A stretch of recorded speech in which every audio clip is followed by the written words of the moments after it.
Hi, welcome to Blockhead U. My name is Melanie. So happy to have you here. You're watching a replay, but we do this every week live on Instagram. So why don't you follow me and come back and watch us live. We do this on Wednesdays. We start at 9 p.m. Eastern, 8 Central, 6 Pacific.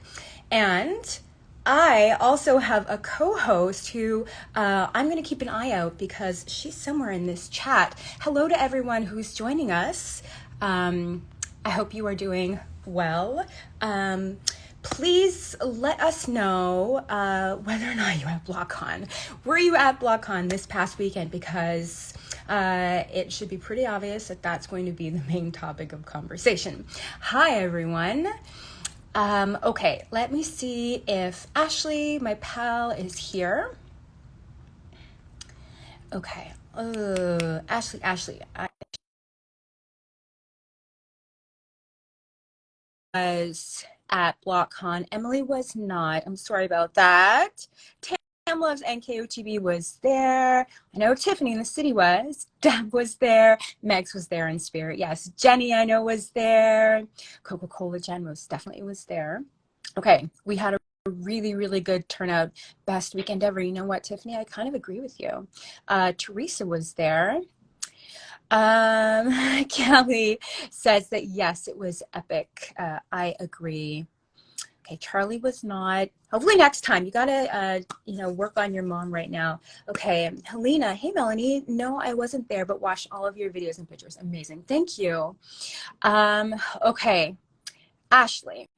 I have invited you, but I'm actually not even sure if you're here yet. Yes, Tiffany got lucky by Sea Jordan. Okay, Ashley, it's telling me that you are unable to join. So I know you're not going to be trying to join on a computer. Do you want to maybe leave and come back? Oh, okay, you requested to join. Let's see if this one works. Okay, watching Blockhead now that we know Masher. Actually, yes, we finally met in person. There's my IRL friend, Ashley. Hello. IRL friend. I like that. That makes me happy. I know we're no longer just like, Instagram pals and like texting pals. We've actually met in person. So for those of you who are watching right now, and thank you, there's a lot of you here, but if you did not know, Melanie and I just met for the first time on Friday in person. So crazy, but I'm glad to say we finally did it, and I was very honored to be part of, getting to know your friends as well. So I appreciate you, and I'm so happy. Oh, thank you so much, Ashley. And as always, I appreciate you back. I share the same sentiments. It was such a blast getting to meet you. At first I think Friday we're trying to meet up, but it was a bit hectic. Yeah. But it finally, we finally made it happen. And then we, of course, ran into each other and lined up meetups every day, pretty much after that. So yeah, it was awesome. We'll see each other next in October. But in the meantime, we have Blockhead U, and oh my goodness, there's a whole bunch here because I don't know about you, Ashley, but I've had a lot of people who were like, I can't wait until Blockhead U so we can unpack the con.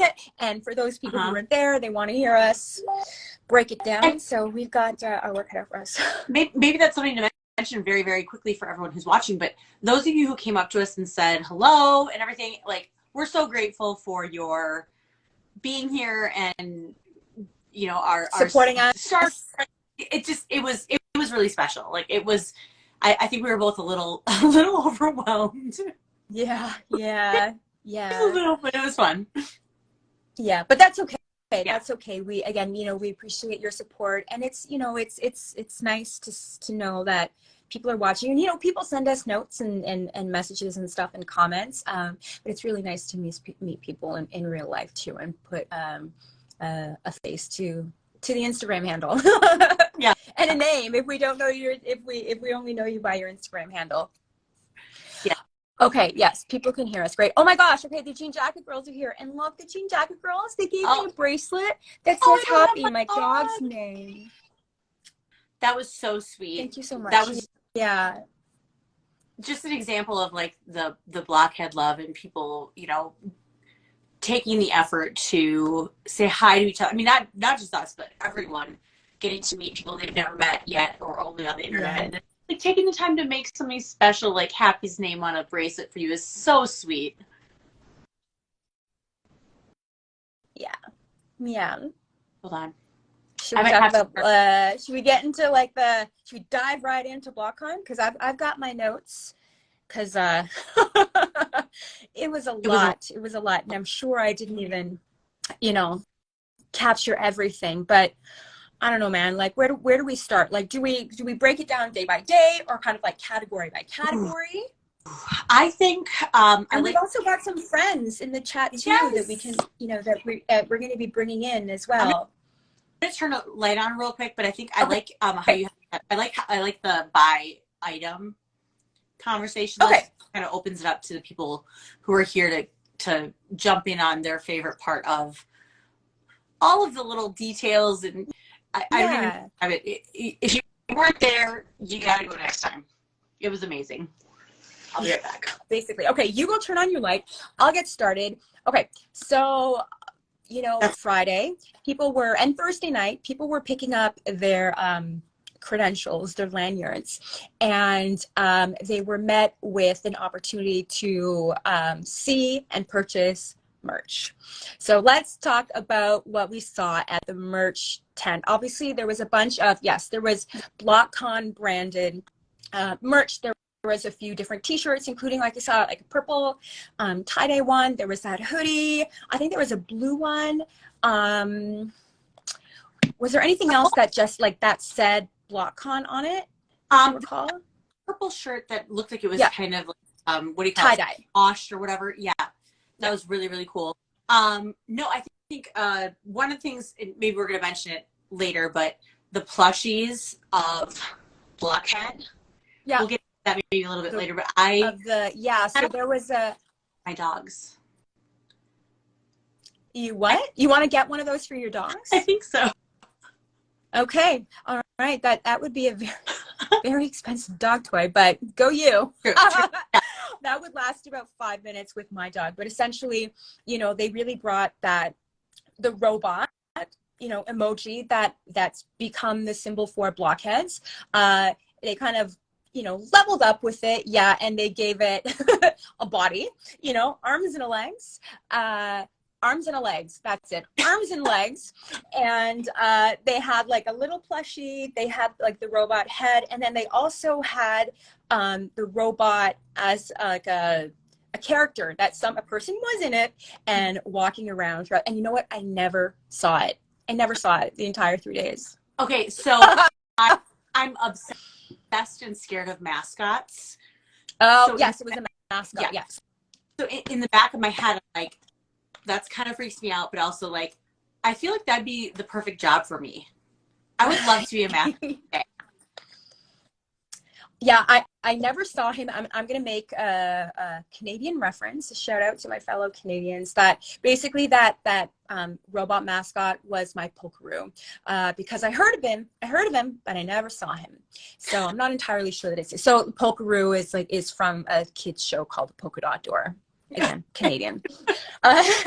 Okay, there was also a really, really cute tote bag with like, it was like what do you call it? Like a canvas, generic canvas color, but it had this cute like black and pink, I think. Yes.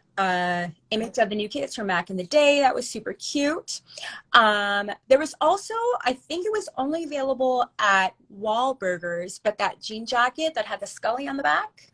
And speaking of the jean jacket girls, they bought them and so it was very cute to see. Perfect.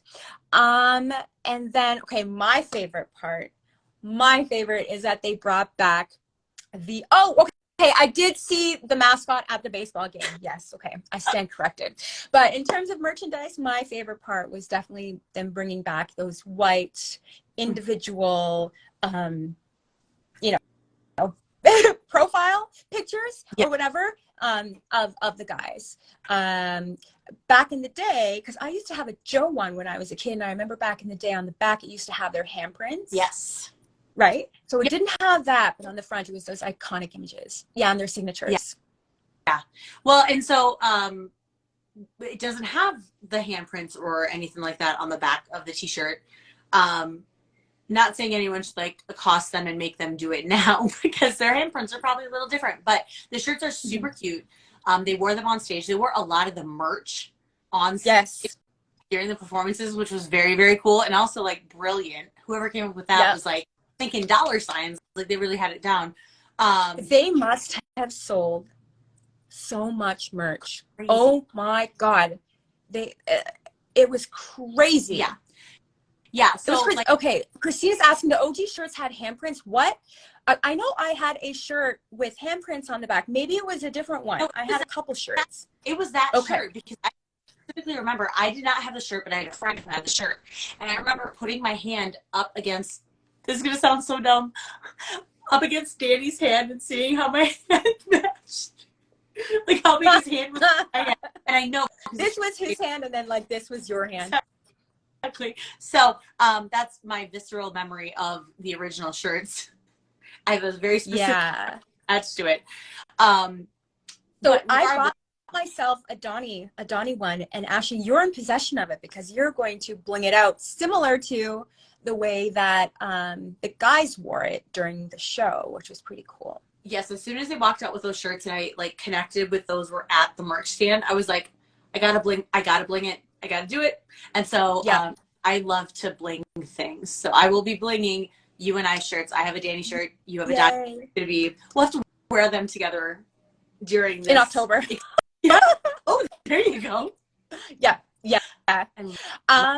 Okay, and then I'm not sure if they had this throughout the week or if it was only on Sunday, but at least on Sunday they were selling the Funko Pops. I did. So I saw Funko Pops on Thursday at. Oh, got it. Okay. The early kind of opening or where they were kind of. But then I didn't see them at all until Sunday. But Sunday there were people walking. You and I were in similar areas. There were people walking with like boxes of Funko Pops. Yeah. Yep. So that was very funny. But I didn't make it to the merch stand there. So I wasn't on Sunday? Out. On Sunday? On Sunday, yeah. Yeah, no, I didn't go to the merch stand either on Sunday. Like all I wanted was that, like, I'm not like a huge merch person, but I do make exceptions if I think it's really, really special. And I've always wanted that white top, like the Donnie version. So I just went for it. And was there any other merch? Actually, and actually it's online. The merch is online right now, that was right? The funny thing is I had Sandra, who is one of our French-Canadian Blockhead friends. She had sent me a message and said, will you grab me the Joe shirt? She's a huge Joe girl. And I was like, hey. So they, on Friday, noon is when the merch shop opened for the people registering. And I think by 1:15, they were out of almost everything. So I didn't even grab the shirt, but I went online for some reason, or someone had told me to go online, and everything was there. So God. Yeah. Okay, I'm looking at the website right now, and there were a couple of hats which are still for sale on the website. There was an event poster, and there was the Blockhead jersey that was kind of like a replica of the Celtics jersey, and it said like NKOTB 84 on the front, and then I think it says Blockhead 84 on the back. Yeah. So a lot of people wearing those on. And these are. Oh, sorry. So a lot of people wearing those on Saturday at the panels, which we'll get into. Panels, yeah. A lot of people bought those on Friday and then wore them. Yes. Okay, so I think that covers merch. Mm-hmm. Next up, so inside the theater, so basically there were merch stands at the baseball game on Sunday. There was a merch truck parked outside of the theater, and then there were obviously merch tables inside the theater, like in the lobby. And then also inside the lobby of the theater were a whole bunch of so there were photo ops, backdrops. Yeah. So there was the replica stage that was like the Barbie stage from back in the day with the 5 microphones, with their colors on the stands that were so cool. I loved that backdrop. You have an amazing picture with your friends of you guys, and I watched you take the photo, which again, Oh, how cool is that? We just met, like, oh my God. But all of the installations, which we'll get into, were very like high level. Like they were way more than expected and very, very specific to the con. But the stage thing was so cool. And you guys, if you're wondering, go to Melanie's page and you can see a picture of her and her friends with the microphones. And they had them colored for each of the guys. So they had each guy's color on the microphones. Yeah, like the quality of these photo ops, they weren't like chintzy little, you know, like mustaches on like a popsicle stick. You know, they were like really, really, really, really good. And there were also staff. They also had staff there to take photos, to take the photos with you, or take the photos for you in case you didn't have somebody to take the shots. Okay, there was also the phone booth that was a wind machine that had confetti inside. So one could like go inside, shut the door, the staff would turn it on, the wind would blow, and then a whole bunch of confetti would come up from the floor. And then of course, and then it had like little New Kids on the Block related like stickers on the outside. And then people outside would, you know, would take a picture of you. And that was super cute. If anyone here has been to a casino in the Midwest, we have this exact setup for birthdays. If it's your birthday month, you get into the booth and tickets fly and you get to collect tickets for casino games. So it was very exciting because you could easily get 2 people in the booth. And so people are going with their friends, making videos. It was very, very fun. Yeah. And you would get 30 seconds inside of the booth, which seemed really long to me. I was like, what do I do for 30 seconds? But, you know, it's all good. It was a lot of fun. And then the person, like, when they opened the door for you, they would make sure that you didn't have any confetti stuck to you. So that was very thoughtful. But again, high level in that they thought, what do blockheads? We love confetti. Confetti. Yep. Okay. Confetti. There was also a backdrop that had the bed sheet print on the back. So it was really, and then it had like the iPad with the ring light around it, so it could take a gift. So it's similar if you've done the VIPs during the tour. It was kind of similar to that, so it was cool. And then on the other side was the print as well. So if you just wanted to get a picture up against the regular backdrop, you could. There was the inflatable blockhead, right? Yep, just the head. And then there was just the head. Yeah, and then there was the inflatable logo for BLOCKCON. Which was kind of a first. Yeah. With BLOCKCON on it. Yeah, it was very cool. Yeah, kind of like comic-y, super 80s, like similar to like the branding that they've been using on the website for BLOCKCON and through the promotions. And then, you know, the pièce de résistance, the best part, well, in my opinion, the 5 Barbie boxes that you could, life-size Barbie boxes that you could get inside and take a picture. So and each one had the guy's name on it. Well, they looked exactly like the boxes that your dolls came in when they came out in, like, what was it? Probably 90 or 91. It was not, they were kind of in the beginning of their, I never had one. I don't know. I don't remember. I'm blocking it out. But the thing that was incredible. So 2 things I thought were really cool. Well, let's say 3 things. Okay. One thing was that the box looked identical to what I remembered it looking like. Number 2 is it actually said 4 and up in the corner, like it would on a Barbie box. And then 3, we got a little teaser from Donnie when we had a conversation with him. And again, if no one saw that conversation, go to Melanie's page, go to my page. We both have it there. But he said that there's 2 parts to that. One was BLOCKCON, and another is something that he would not say. Like again, I blacked out during that conversation, but sure. If you say so, if that's what he said, then I'll take your word for it. I made my children watch that video today. Oh my God, did they see the end? Did they see the end when I'm like, because I thought that the thing had ended and I didn't realize that it hadn't. You know, when I get it on YouTube, I'll cut that part off. I can edit it off. you're a real friend. I love that. Thank you. Yeah, so then there were 5 boxes. They were at different points throughout the lobby. Each one had the guy's name on it. So yeah, poor Melanie, out of body, pretty much. That was my experience.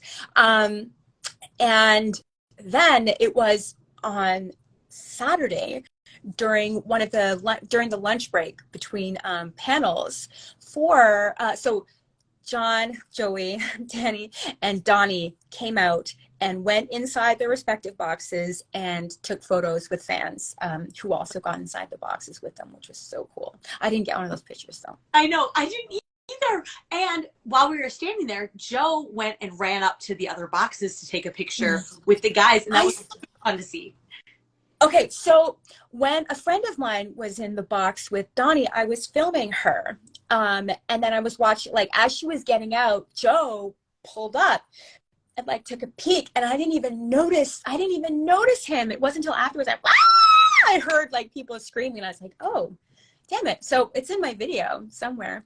I love that. I think that's the fun thing too about this event in particular, just as a side note, is that so many of our videos, we caught things that were going on that we weren't even aware of until you rewatched the video. And so that's kind of a fun little Easter egg. Like, go watch your friends' videos. You might see something that they didn't even recognize was happening in the vicinity of. Yeah. There's always something going on in the background, right? Yeah, for sure. Yep. Yeah. And something else that I thought was cool about those boxes too, again, attention to detail, was the back of the box, like the back interior, had that that pink and white print, and it was a curtain, right? That you can open up, get inside the box and close it behind you. It was just so cool. Like, it could have been like, they could have not put a back on it, right? Or they could have put just like a generic like black curtain, and they didn't. And like, it was so on point. It was just, I just loved it. I loved that thing. The only recommendation I would have in the future, if they're to use those for photo ops, is to have a ring light where you can put your camera. The lighting. Not. Yeah. Especially with their names glowing on top, it really was a bit challenging to take a photo. That being said, that is like a minimal and very minute critique of what was an amazing photo op, and a really cool, well thought through, like you said, with the curtains and everything. It was very well thought through and super cool. Yeah. Okay, and also downstairs there was a display of some of Babs's photography. Yes, on the blog throughout the years, like through his duration working with him. That was cool. Some cool photos. And then upstairs was this incredible exhibit, essentially, of some iconic New Kids on the Block clothes and outfits throughout the year. So we're talking about those like, more recently the silver sequins jackets. Yes. Certain made an appearance in the installation and then showed up later in other ways. So they kind of were rotating out of that as well, which was very cool. That if you went, on Friday to look at it, it wasn't necessarily the same on Saturday. So that was really interesting. Yeah, and there were clothes, that were more recent, and then more back in the day, which made their way into the concert on certain people, right? And then there was this also, I think it was a giant heart that was just strung with various sneakers of theirs, a lot of Adidas, or maybe exclusively Adidas, I don't remember. But that was also a cool installation, cool photo op. Very, very cool. And especially if you're a long-term New Kids fan, their shoes are a big part of their outfit and kind of the narrative tour. So it was cool to see that. And also, again, amazing photo op, like great opportunity to take a really cool photo and have that. So very well thought out. And actually, if people don't know this, there was a particular couple who was involved in the planning of kind of the looks of all those things. And I don't have their name. I wish I did, and maybe we'll, share it in the future. But we'll work on it. We'll work on it. Instrumental in kind of the balloon arches and the design of those photo ops, specifically upstairs. I don't know about the rest of them. I guess I just know they had something to do with the shoe one, and that was very, very cool. So they enlisted the help of of some experts, some curators maybe, and people who were experts in merchandising and Yeah. making these displays, right? Yeah, it was very cool. Okay, so that is pretty much, sums up the, atmosphere. Now, on Friday night was the concert. Holy shnikey. Oh my God. Insane.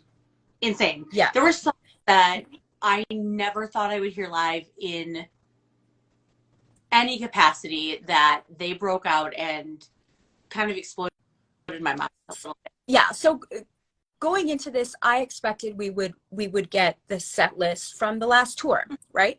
And that's kind of the way it was looking for the first part of the show. It was like, okay, I know this order, I know these songs, and then things went off the rails in a good way. Yeah.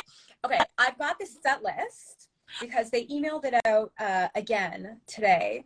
Should I attempt to rattle off all the songs? Yes, but I was just going to say, again, this is why this convention was so much bigger than anyone could have expected, is the fact that they even knew that we would be so shocked by what they presented in the song list that they emailed us to let us know what they played so we can, reconnect mentally. So and actually NKOTB News also posted the set list, and I counted. I might have lost count because I was going a little cross-eyed looking at this long-ass list of songs, but I counted 46, give or take. But okay, I'll list them off. So first there was a Crash intro, and then that led into Crash. Then Block Party, Favorite Girl, Dirty Dancing, Summer, okay, but Summertime, Cover Girl, Right Stuff, Remix, Whisper, Tonight, and then and that's kind of our more familiar set list that we're used to these days. And then, oh my gosh, I lost it. And then there were like, the song was so long, 80s records. Did they play like The Girls Just Want to Have Fun? Yep. Whitney Houston, did they do that? Yep. Okay, right. Okay. Somebody's saying there were 47 songs. And then that led into Save a Horse, which made a little reappearance after the Houston Rodeo.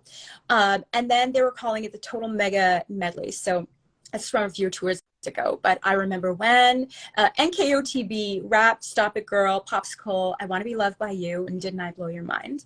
And then What You Gonna Do About It, Hold On Girl, and I Need You. Then Merry Christmas, and this one's for the children. And then this is kind of where it went like off the rails, right? There was, they all had the stage, and then they projected, they showed a clip from, I guess it was the pay-per-view special, and Joe came out and he's wearing this like black and white, striped jacket again that was part of the installation. Oh, no, wait. No, that's later. Whoa. Or maybe that was later. I don't know, whatever. Funny Feeling. Yes. Okay, so NKOTB was earlier. It was when he was wearing that jacket, and the pay-per-view special made an appearance during I Remember When. Okay, but later we had Funny Feeling, then Stay With Me Baby, Valentine Girl, Try It Again, Happy Birthday. Mm-hmm. And they did sing Happy Birthday to two people. Well, they sang a real Happy Birthday to one person, and like happy, like not real birthday, to one other person who joined via FaceTime. And then that led into Games and Call It What You Want. Then If You Go Away, Never Let You Go, Dirty Dog, Keep On Smiling. Then Lights, Camera, Action, Grown Man, Click, Click, Click, 2 in the Morning, one song. Then We Own the Night, One More Night, Still Sounds Good. Then Please Don't Go Girl, Step by Step, I'll Be Loving You Forever, and then Hangin' Tough. Someone just mentioned that so 40-something songs. The FaceTime Happy Birthday was to Vic. Yeah. And if you guys don't know, Vic is a security guard who has worked with Donnie. Well, he's their tour manager now. Yes, but he started as a security guard, then he worked his way up in the tour manager last tour, so you would have seen him running around like a crazy person and just like, keeping it real, making it work. Great guy. Yes, and he's on tour with someone else right now. So he joined via FaceTime, and it wasn't his actual birthday, but they just kind of, it seems like Donnie likes to kind of troll him and embarrass him by breaking out into Happy Birthday in very public places. Very funny. So okay, so I think the concert was about like what, 2.5? Yeah, almost 3 hours long. It was nonstop. It was no breaks. Unexpectedly long. Like it was way longer than I think anyone would have thought. And the fact that they brought it when, okay, can I mention Danny singing This One's for the Children? I about lost my mind. Yeah, there was a lot of banter, especially during that moment, during that set, where it was kind of like they brought out the piano and Jordan sat at the piano, and basically whatever the song choice was up to me, allegedly. I'm sure they probably practiced this stuff, right? But yeah, it's like This One's for the Children was, special shout out to Danny because he's talked about how it's not his favorite song, but he took it in stride. Yep, it was pretty great. So one of the things during the concert that was also, I think, pretty cool was, we've gotten kind of used to them playing certain songs at certain times, and Hanging Up is one that we expect towards the end of the concert, but this time it was towards the beginning of the concert. So I remember thinking during that part, no, Hanging Tough was at the end. Hanging Tough was at the end. What am I thinking of that? I literally just read it out. Shit, I know, yeah. But you know what? The concert was so long. I was asking my friends, I'm like, when are they going to sing Block Party? When are they going to? They didn't sing Block Party. I'm like, they're going to sing Block Party at the end to kind of, to set BlockCon in motion, right? To instead of like sending us away with Hanging Tough, maybe they're going to finish with Block. And I totally forgot that they already sang it. Like it had been so long. Like the whole thing was a bit of a haze. I'm wondering if that's where mentally I'm making the mistake, is that I expected Block Party in the beginning, because it normally is in the beginning, and then it was in the beginning. Oh, and then I was like, this doesn't have, but it wasn't like the first song. Like, right, I don't know. Right. But they started with Crash. Which, love. It's not my fave, but you know what? I'm happy for those who enjoy it. And then when they played Click, Click, Click, I think for a lot of people too was kind of a like, yes, okay, we have not heard this song either ever live or not for a very long time. Yeah. So it was really cool. What was your favorite song to hear during the show? I would say This One's for the Children, only because it was a shock. Yeah. Oh my gosh, I don't even know. It was all so good. I'm trying to think. Well, I'll tell you. I'll tell you mine. I think was gosh, I think it was I Remember When, because I just remember as a kid having the tape, and I had like this little speaker that connected, and I would put the speaker underneath my pillow when I'd go to sleep and listen to Hanging Tough. And I just remember like little Joe singing I Remember When, and yeah, it just brought back so many memories. And I thought he was like singing to me and everything, back in the day. That's okay. But yeah, it was a sweet memory. I really liked that song. That just unlocked a core memory for me, and I'm kind of shocked that I just thought about it. But when my oldest son was in, I want to say second grade, he started having nightmares. This is such a weird story, but he could not fall asleep. And so I started giving him headphones and like an old iPod that I used to have, and he would listen to fall asleep to the Block album. Yeah. And for some reason, like the songs being kind of melodic and very, like, they're very smooth, whatever it was, he would listen to that to fall asleep for months. I think he was afraid of the video game 5 Nights at Freddy's, and so he would listen to New Kids to fall asleep. And that just reminded me of it when you said you put your headphones on and listened to that when you went to sleep. I put myself to sleep. It was my lullaby. I remember that song. That's so. It was my lullaby, basically.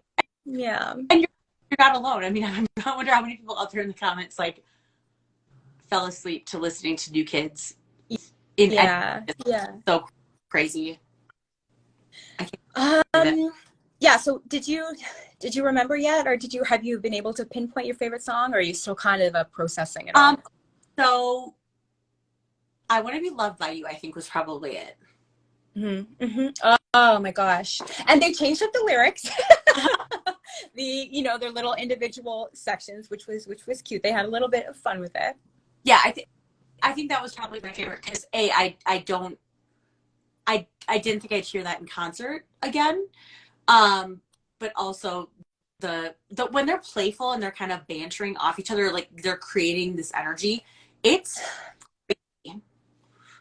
there was a lot of that. So between like the piano section, and then also when they did the reveal, they each did a little reveal where they took off, you know, either a sweater or a blazer or something, revealing that, again, that white iconic solo individual shirt, but they're wearing the shirt of one of the other guys. So I'm trying to remember. I know Danny wore Joe, Donnie wore John. Yep. I don't remember any of the other pairings. Oh my gosh, I wish I had it in front of me. Jordan had Donnie. I don't know. Somebody in the chat will correct us, or will let us know. Jordan wore Donnie, okay? Jordan wore Donnie. Yes, you're right on that front. Who have we not matched? So Joe then. So Danny was wearing Joe. Yep. Joe had Jordan. Joe wore Jordan. Donnie. Joe had Danny. I think we listed them all. I can't keep track. That's good enough for me. Listen, guys, we're still brain fried from this whole experience, so forgive me for not remembering. But thank you for remembering. So we're not right. Our mind. Yeah, I'm not good at math. It's all good. Okay, and yes, and then some of the looks, right? So I mentioned that Joe wore his, I'm not sure it was pinstriped. The stripes were a little bit thinner than I think pinstripe. It was a black and white striped blazer. It looked big, but so I can imagine how it fitted back in the day. But it was something that he wore back in the day. And again, later on during the con, it was up in the exhibit. Yeah. And then Jordan was wearing like the leather jacket. Right? Was it Jordan who's wearing that with the stars on it? Yeah. And then Danny wore the Nanook shirt in black, similar to what they wore originally, which all of our. Oh my God! Yes, Donnie's outfit. Oh. Oh, and look who just joined. Hi, Donnie. We're talking about. Okay, my friend Cherry. She and I were sitting next to each other during the concert, and when Donnie came out during New Kids on the Block, we screeched. I have not hit notes that high so long. We lost our minds, and she has it on tape. You can hear us. You can't see us, but you can hear us hyperventilating. We lost our minds over that outfit. And I wanted to know, Liz, who made those pants? Did Liz make those pants? Or were those pants, like the overalls, were they actually from back in the day?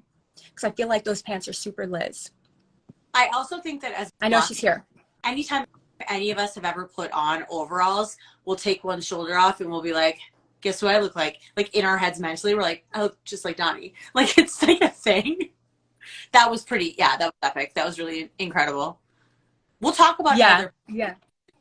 Well, but to be fair, he had both straps down. But like and no shirt underneath, but like the little hoodie. Love it. Okay, were there anything else from the concert that we need to mention? I honestly just need to go back through. I went live a couple times and I need to go back through and like watch videos because it's such a blur. And I just remember thinking at one point, like, I had to go to the bathroom. I was like, I cannot go to the restroom right now. I cannot miss like the next song is not guaranteed. I kind of feel like we've gotten not used to, but we have an appreciation for the cadence of a New Kids event, and we haven't had a solo straight up just them. We're used to bathroom breaks, like natural bathroom breaks during the tour. Artist, but I just gotta bow out for a hot second. You couldn't do it. You just could not leave, which was fun. It was really fun. Right. Yeah, and so people. Yes, although during Favorite Girl, it went off a little early, right? Yeah. At the beginning, went off a little early. Yeah, but that's okay. Sorry? There was so much confetti. Like, just when you thought. Confetti, streamers. Yes. After we were leaving, I saw several people walking out with, like, shoulders covered in streamers. Like, they just picked up streamers and, like, warm as a cape to leave. Right. Right. I don't know where I was sitting. The confetti didn't reach us where we were sitting. No, me. We were so far back. either. I was just like, So oh, I was not gonna. okay. Maybe I'll Yeah. catch one in the wind. Yeah. Okay, was there anything else about the concert that I'm forgetting? I did see that the video, like a video, has made its way onto YouTube, so you can watch the concert in its entirety if you want to. If you weren't there, if you were there and you want to relive the experience. Anything else? Oh, and also on Friday, before the concert, was when people who had VIP meet and greets got to do their meet and greets. I don't know. We didn't do VIP meet and greets, so nothing to report on that front other than it happened. No, but I will say that it was really fun seeing a lot of blockheads who have joined us, or who have been posting on social media that they have never done a meet and greet, that this was their first opportunity. Yes. So it's been fun to see those just kind of come out and just know that, like, the smile on their faces because you're finally meeting them, and how cool is that? So that was really fun. Yeah. Okay, so after the concert, so on the night before, on Thursday night, again, I can't remember my days. On Thursday, apparently Donnie went live. I was fast asleep because I had a really early flight, and apparently he was calling people and asking people, okay, I'm gonna be doing, or I'm thinking about doing a little, dropping by a hotel or two in the area, because the concert venue is surrounded by a bunch of hotels where everybody was staying. And I guess he'd asked people, where are most people staying? A lot of people commented they were staying at this one hotel in particular, named the Crown. And so after that concert, everybody flocked to the Crown, including me. And eventually, Donnie did make his way there. They were very organized and had us assemble into this giant line that looped around and went around a corner and back up again. And Donnie went down the line and took selfies with everyone. And in case you missed it, and I'm sure you probably didn't, he has shared a link with all of his photos. He shared that last night. Yeah. And that is, again, one of the magic elements of all of these experiences, is like finally getting your Donnie selfie. Like when finally, I mean, obviously it ended Sunday. It's, yesterday was Tuesday. Everyone got their pictures, which was super fast and amazing. But just seeing everyone posting their selfies with him it's so fun. And on top of that, the fact that, like you said, if you didn't know or weren't expecting it, everyone like flocked to the hotel to get their selfies. But the fact that because the hotel was like across the street from the venue. Yeah. And I told Ashley, I'm like, Ashley, get your butt here, but I was a little late. Yeah, you were done for the night. It'll take me 15 minutes to get there, and I just put my pajamas on and brushed my teeth, and I'm like, I just can't do it. I'm just like, but I'm so excited and happy to see everyone's selfies that they got that night, because it looked like it was just a blast, just everyone hanging out. Yeah. So then, oh gosh, I don't even know when he arrived and when that would have wrapped up, but it was late/early, early Saturday morning. And then the following day was when we had a day full of panels. And maybe we'll just kind of touch on these, because we'll probably get more into those conversations with the people that we're going to bring up. But, okay, so the first panel was focused on hanging top the videos. So all of the videos that came out of that album. Because as it turns out, the majority of those videos were directed by one person, Doug Nickel. And Doug Nickel was actually there. He was one of the surprise guests. So there was such a good conversation. A good conversation about the making of those videos.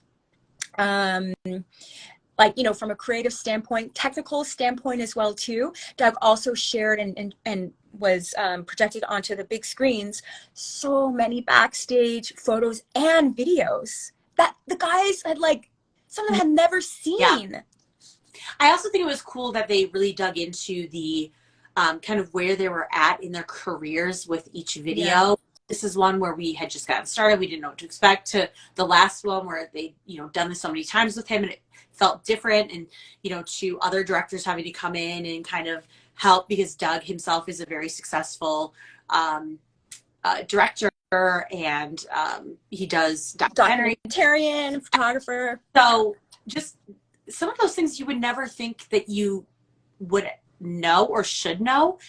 They also shared, and again, we'll get probably into it more in the future, but so many things that like either you'd heard and you forgot about, or it was your first time hearing. Quick little one we'll mention maybe from the whole panel experience was Donnie took Danny's ex-girlfriend to prom. Like there was a lot of little Easter egg situations. And actually what kicked off this conversation was, I guess, there was that original video for Please Don't Go Girl, right? With the one girl with the red suitcase, and they're all oddly like singing to her. So it was kind of like, what kind of relationship is happening here? So that was like the initial video that the record company had them make, super low budget. That's because they didn't know their potential. They didn't have, like, the New Kids weren't anybody, right? Yeah. So then eventually they hired Doug, and they were able to remake this video. And what we learned is Donnie also dated that woman with the red suitcase. So Delaney, I remember her name because it rhymes with Melanie. No, it doesn't. Well, and we should give a huge shout out to the Sanal, who went and did the panel. Yes. She was the host of it. Was incredible. She's a Blockhead herself. Yes. She is a very respected journalist who works for People magazine. She's People magazine. And she was even kind of, fangirling a little bit, which just made us all feel like, okay, it's fine because she's doing it too. Yeah, because she's one of us up there, right? Yeah. Because you can see how much she loves the New Kids, and she was kind of getting emotional too, right? Talking about the impact that they've had on her life throughout the years. She also commented, I think a feeling that a lot of us had or have, that she basically any girl that appeared in any of their videos, she hated, right? But that's, that's it happens. It happens. Okay, so we had that conversation with Doug. That was about like 2 hours, and it was so good. And then it kind of wrapped up with fans getting up and having the opportunity to talk, to ask a question. And those questions were kind of, general, not necessarily focused on Hanging Tough, which was cool. And then we had lunch. And then that's when all those photo ops were happening in those Barbie boxes. That's when you and I got to do our little live with Donnie, which was so cool. Yeah.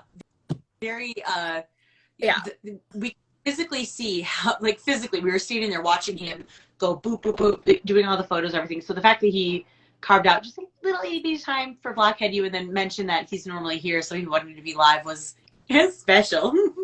We freaked out. It was really nice. Yeah, and Ashley and I didn't get our lunch. We weren't able to get any sustenance. So the afternoon was a bit of a ride for me because I was hungry. Very much so. But it was like, I'll skip lunch for Donnie while we're Wednesday. It's fine. It's fine. We're kind of surviving off of adrenaline at that point. Yeah. Now the next panel was focused, again, it was also hosted by, the moderator was Sanal again, and she moderated the conversation about the 15th anniversary of the Block. And they showed a lot of behind the scenes footage of the album being made and that whole comeback era, them in 2008. 2007, which was super cool. They talked a lot about working with Lady Gaga. Yes. And this was before she had blown up. And I love Lady Gaga. So it was so nice to hear them just raving about her and what she was like before she blew up. Showing video of her in the studio helping them produce and record songs. And then Joe did his imitation of her dancing. Yeah, which was very awesome because it literally felt like he was channeling the Gaga. It was amazing. I loved it. Yeah. Yeah, that was... Ashley, we also got a major announcement as well during that panel. Do you want to share? Okay, so there were actually two things. Well, one thing was a conversation that happened during the panel for Hanging Tough. But another one was they announced that they're going to be re-releasing the Block. Yes. Remastered with including all the songs that were released after the fact that were kind of part of the process, but not necessarily included in the original. Or some songs that were, I guess, kind of left on the cutting room floor, right? That didn't make the cut. And that was actually mentioned in the email that they sent today. Let me see if I can find it to find like the exact way that they described it. We can expect that later this year. Yeah, people are saying they're re-recording it, and that wasn't necessarily it. They're not re-recording it. They're re-releasing it with some edits, including more music. So that was really cool to hear. Yeah, because there was one point where they showed like some lyrics or some sheet music for a song, and I'm pretty sure it had a title that we hadn't seen before, we didn't recognize. Or am I hallucinating? No. They said there's a song that Timbaland produced that did make it on the album. Right. And that's going to be included in the re-release. But it's been 15 years. And that was the one that obviously brought us all back together in this fandom, and reminded us that they're entertainers who care about their fans. This is a cool way to kind of establish that narrative that, like, hey, you guys loved this when it came out. It reintroduced us to a lot of fans. It got a lot of baby blockheads into the fandom because they were little when that happened. So re-releasing it's going to be super, super cool. So here's what they said in the email today. So in case you missed it, this weekend at BlockCon, the New Kids announced that this fall they will be reissuing the Block album with additional material in celebration of its 15th anniversary. Stay tuned for many more details. But until then, you can listen to the Block Deluxe edition. And they have a hashtag the Block 15, like the actual number 15. So I guess we got to start using that. It's going to be good.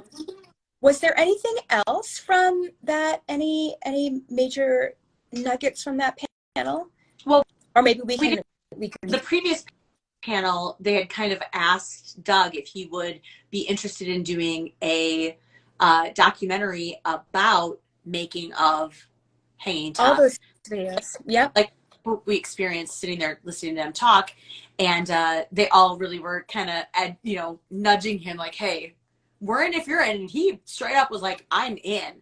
So that they have a lot of raw footage, behind the scenes stuff to work with, and I was like so surprised that they were able to remember so many things. They've got quite a vivid memory of that era in their lives, and sorry, just taking it back to that Hanging Tough conversation. That's where they started to get, a few of them started to get like really emotional. And how could they not, right?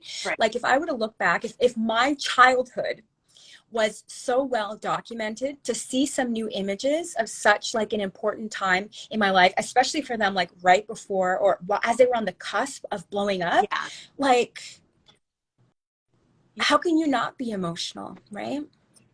And I think most notably, John was extremely emotional seeing all that footage and taking him back to that time.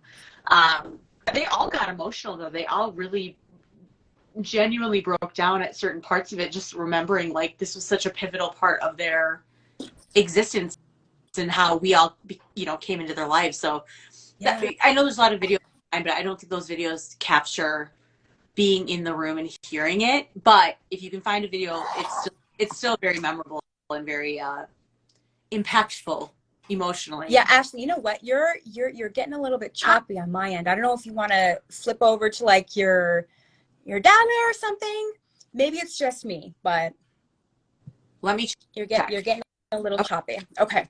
And then the final panel, to be honest with you, I think I'd gone to the bathroom, so I missed the introductions of our the two panelists, but we had of the two moderators, but we had two people who were leading the conversation. It was a series of games. And the first game I think was called Block It Out. Yep. I think. Okay, where basically they would show like a kind of obscure, weird video clip interview from like back in the day. And was the question like, did they just ask like, do you remember this? Like, what is happening here, right? I think that was what led the conversation, right? Yeah. So, and some of the clips were kind of strange, especially the first one. They were wearing like robes and shower caps and doing like this weird dance at the beginning as they were getting on stage. But it was cool. I liked that. There was a lot of laughs during this part. And it was a nice balance between like the like emotional and like more lighter conversation. Yeah, they also had a commercial that they shot in Japan. Yeah. For some sort of a radio, and then admittedly said like they had the radio they brought out later, and then it just didn't work. It was not compatible with American media, apparently. So that was really funny. But they had the craziest outfits. Jordan had like this insane like cowboy hat that looked wild. The other funny part was that John admittedly throughout most of the panel was like, I don't remember that. I don't even remember that happening. Yes. He remembered making that video. Right. And I think Danny was also like, it was a lot of fun. Uh-huh. He had a lot of fun making that one, right? Yeah. And then they were doing this rap, and Johnny was saying about how, like, I guess leading up to the filming of this commercial, they had to like submit, like they had to share with the company what they like their rap, and they kept on having to like edit it or something like that, or it wasn't good enough, or I don't know. I have to go back and watch the video, yeah. But it was a fun conversation. And then when that game ended, they did a game where basically they showed like, it was kind of similar if you listen to like Lance Bass's podcast, Frosted Tips, he does with a lot of guests, where he'll pull up like an old article of theirs, like an old like teeny bopper article where they're asked like, what's your favorite food? What's your favorite color? And then the guys were asked, okay, do you remember back in the day when you were asked what your favorite food was, what would you answer? So that was just, it was so funny because some of their answers, like, and that led to what were some of the iconic responses? I did take note. Okay. Right. So we learned that back in the day, one of the things that, or the thing that like Jordan hated the most was all basketball teams other than the Celtics, or something to that effect. It's very, very, very specific with what he hated, whereas some of the other guys hated things like prejudice and war. I think at least two of them were, right? Two of them are prejudice. One was war. Yeah. Donnie's was war. Yeah. And then favorite food. That's where we got the very Joe's answer. His favorite food at the time was Mexican tacos. Yeah. That was a theme that led into Sunday's events, where he made a comment of like, or someone made a comment of like, what were they? Mexican tacos? Are you sure they weren't Canadian tacos? And that was right. That led to Canadian tacos.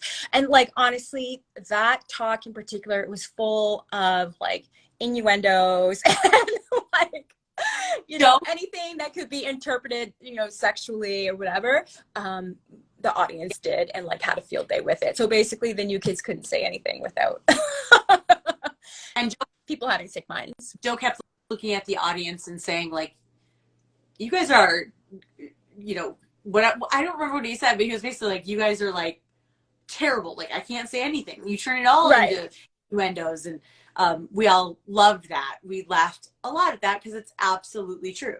We're all, it was super, super, super fun. So good. He just said, you sick bastards. That's what he kept saying, is you sick bastards. Oh. So. Yeah. And then, okay, so I think that was it for the panels. Again, maybe we'll get into some more specifics when we chat with some of our friends. Okay, fan interaction. So we talked about all of the selfies that Donnie took at the hotel. There was, oh wait, you know what? Let's just talk about prom. Yeah. Prom was on Saturday night. We got to have a little bit of a break after the panels to go and eat, to go and rest, whatever. And then it was prom. Prom was held at the convention center, which was, again, really close by to everything. And it was similar to the Lido deck party, if you've been on the boat, right? That's what I liken it to. Yeah.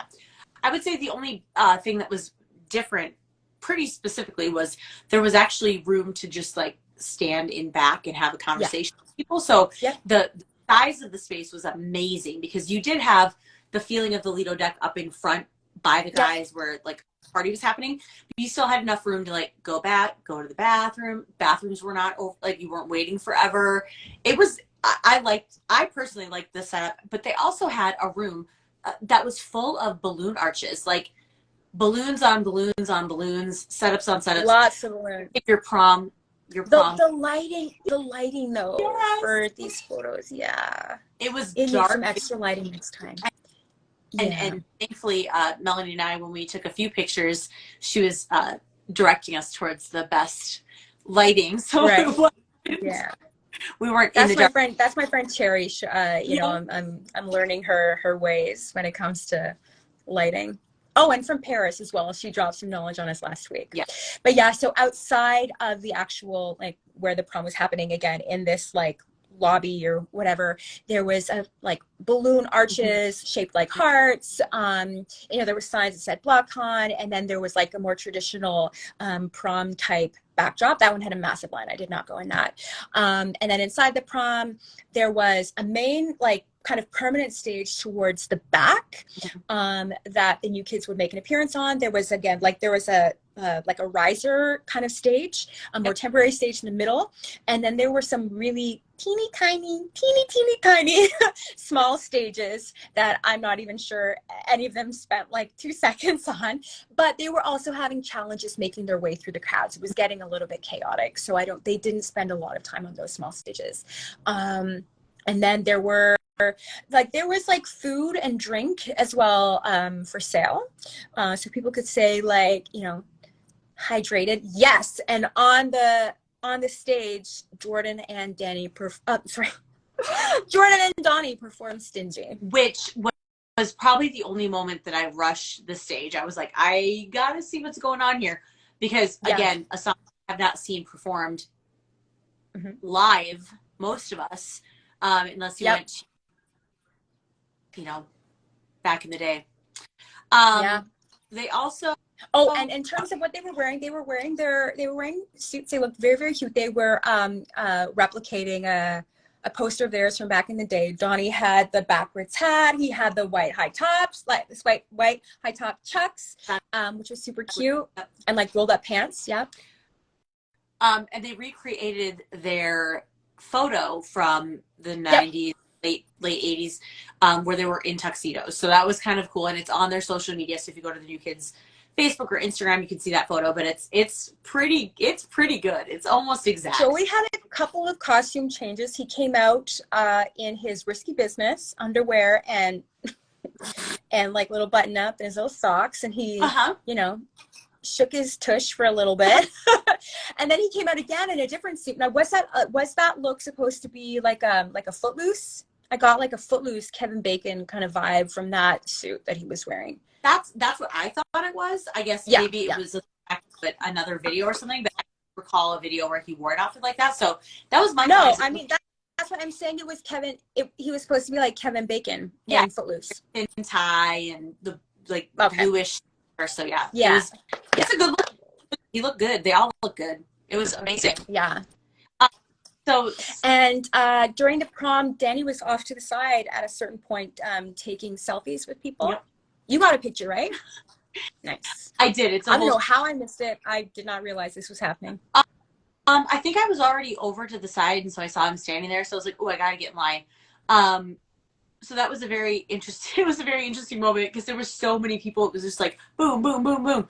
But he stood there for a good amount of time. Like, he really was there to get the photos with everyone who wanted a photo. So it was super fun to, you know, get a little moment and not be in the crowd of the Lido Tech party to get a selfie, like to have an opportunity just to get one. Outside of if you were someone who did not get a selfie when you were doing Barbie box thing, it was a good chance to get one with him as well. Yeah. And forgot at the very beginning of prom, because when we were walking into prom, it was when Donnie was getting on stage. So we got there a little bit late, but you know how the new kids on the Lido deck love to make an entrance to the Lido deck parties, right? So this time around, with it being on land, they all arrived in limos, right? Insane. Again, we're in a convention center. They're driving, like, all of a sudden these limos start driving in, and obviously, you know, we knew it was probably them, but it was still kind of a shock of like, what is happening? They drove through the crowd. They stopped the limos and got out of a limo. It was insane. Yeah, and then at the beginning of, when they were all on stage again, when they'd all been like introduced and we see them for the first time during prom, was when the Celtics versus the Heat game that was happening was getting really heated. So there were fans that were, in the audience, including our friend Nada, who was giving them updates, right? And there was a little bit of confusion because the game was like with like seconds left and like different people on different phones and probably with different providers were getting different information. Did they win? Did they lose? So there was like an air of like suspense for a couple of minutes. And then of course it all turned out well for the Celtics until it didn't, a couple days later. But then that kind of, really like, as if we weren't happy enough in a celebratory mood enough, it again just took it up a couple levels. Yeah, there was a lot of celebrations that night. There was a lot of people who were, well, I don't know how to say this, but one of the things that I thought was really cool was like, we always wanted someone to be a prom king, right? Or prom queen. A lot of us wore crowns because we were like, I am the queen of the prom. Were you wearing a crown? I was. Were you wearing one? It was just, little okay. AB. I see.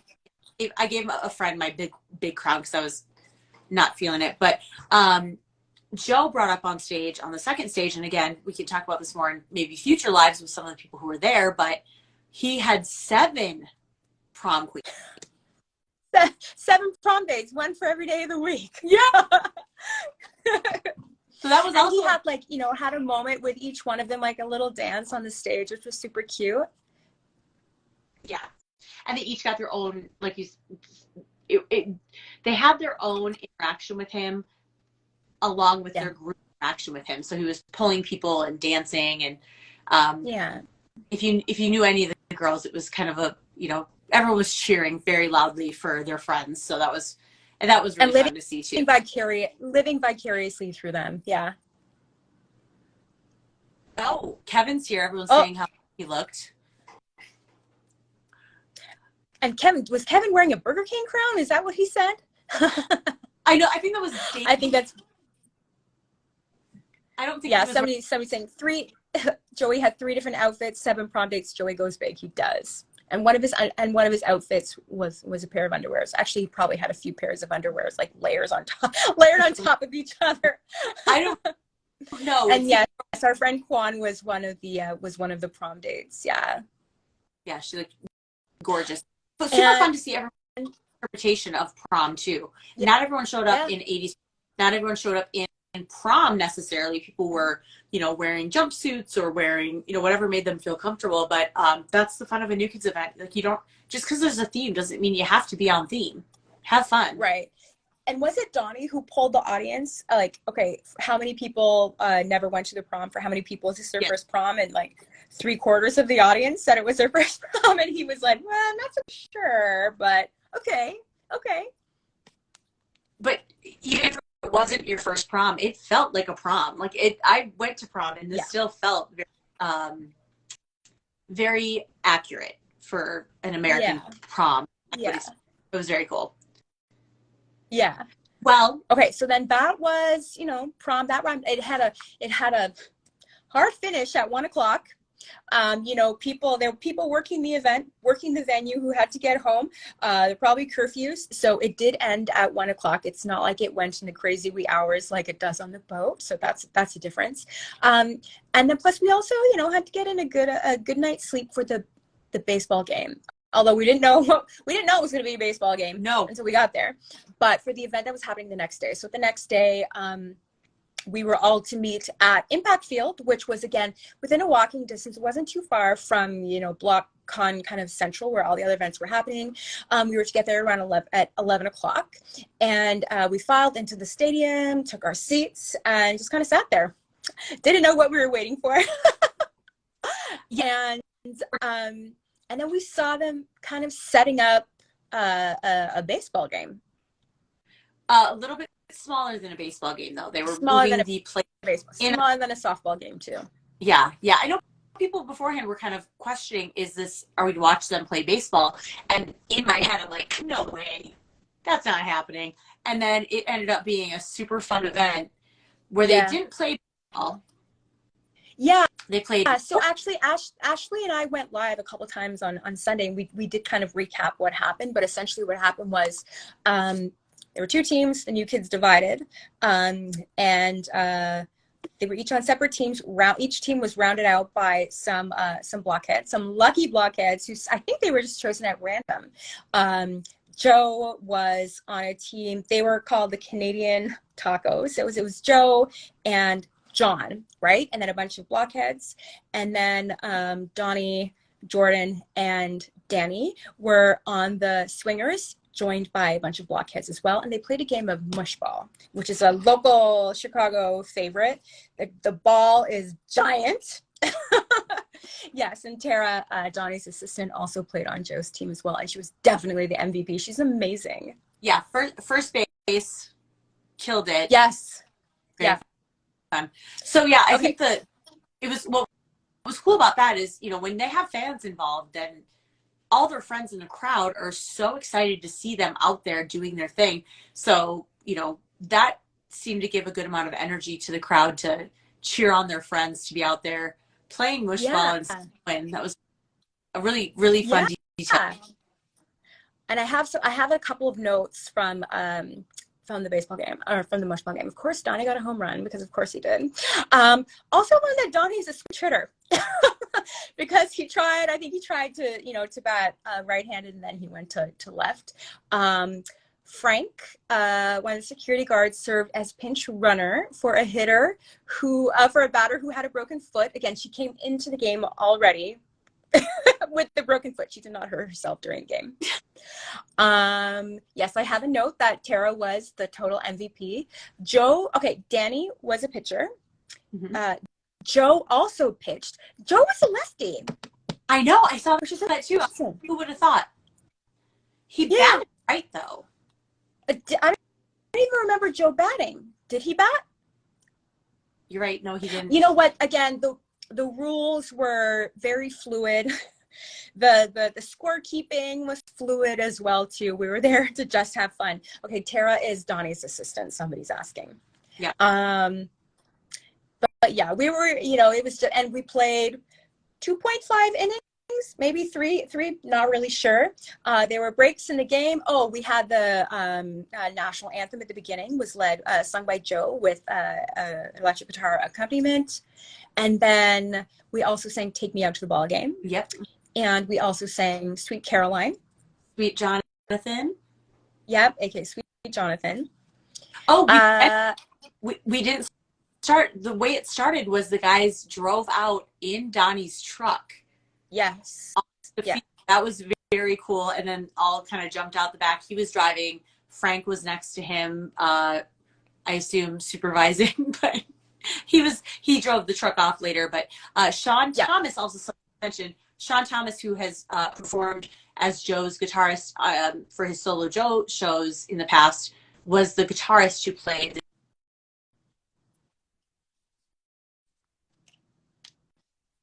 Very good.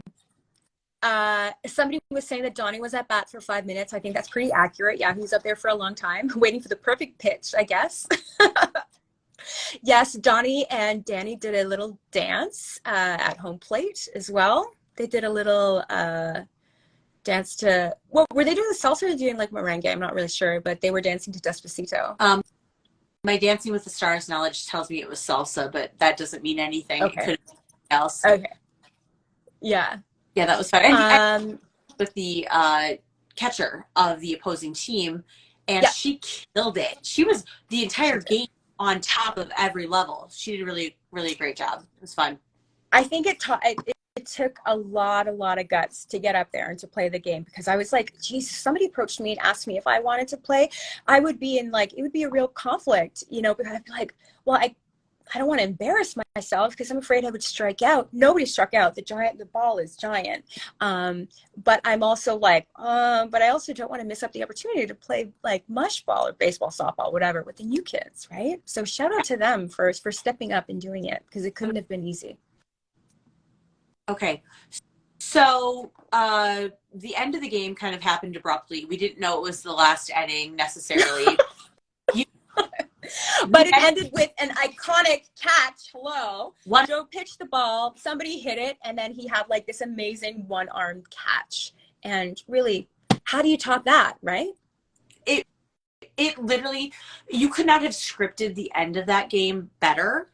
And the fact that he dove for it and caught it, and then guys lifted him above their shoulders, and everyone was screaming. They played "We Are the Champion." Yeah, I think Doug Nickel needs to make a documentary out of that. Make it real dramatic, like. Yes, exactly.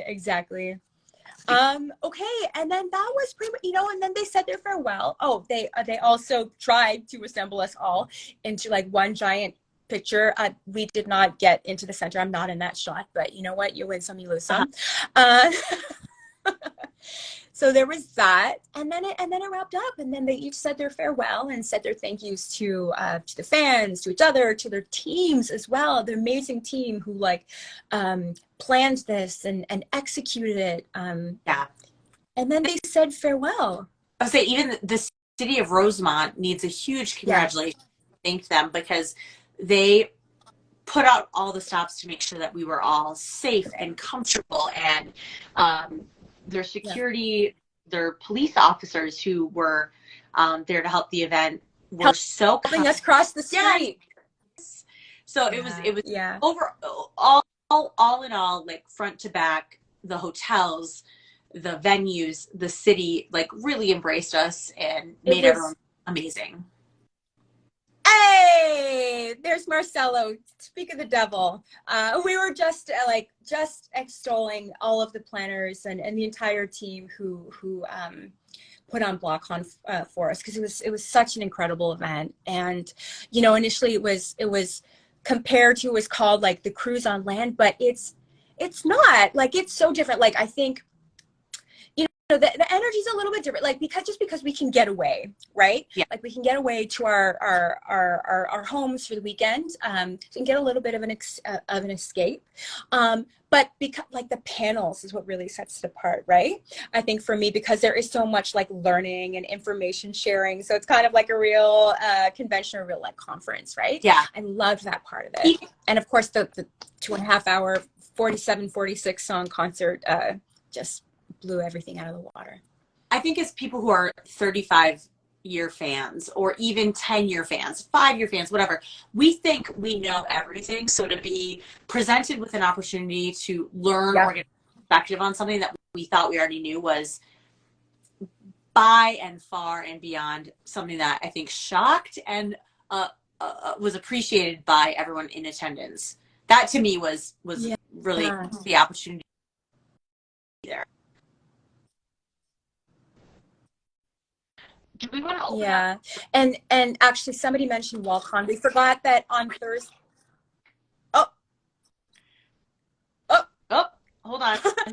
So we forgot to mention WallCon. It wasn't an official, part of BLOCKCON, but it was on the Thursday at the Wahlburgers in St. Charles. Danny made an appearance there. Obviously, Donnie was there. People got a lot of pictures. Neither of us was there, but it looks like it was a fun time. That's all I have to offer on that front. Yeah. And we would have probably been there if we had been able to, but the logistics did not work out in anyone's favor. But it looked like it was a great time and a great kickoff for those who were able to attend. Yeah. Okay. Sorry, I think I heard you saying that we should go and grab some of our friends. Yeah. I mean, why not? Okay. Let's see. Okay. So, Jenny, I see you commenting. So you're top of mind. I'm going to come and grab you. All right.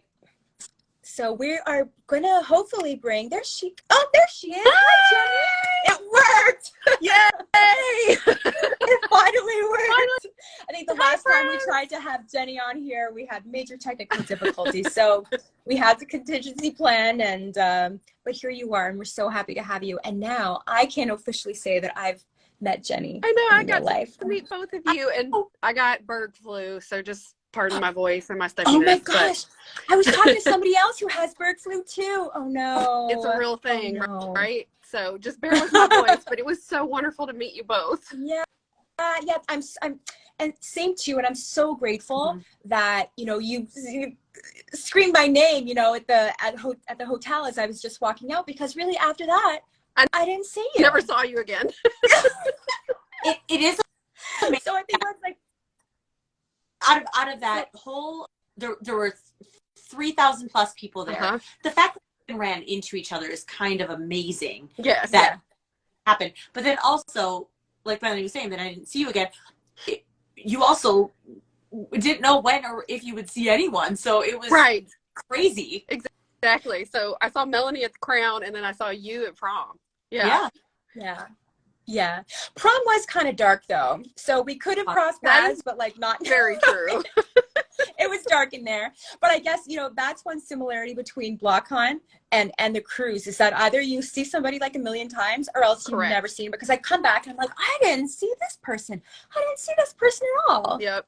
I saw the same people over and over. It was so funny. But that's exactly what happened on the boat. Yes, but you know what? We do have technology and like connectivity working in our favor here, right? It's a little bit easier. It's a little easier on land. Yes. Yeah. Okay, so Jenni, what was your overall impression of BLOCKCON? Okay, I got to say I had to eat my words. I was not expecting that.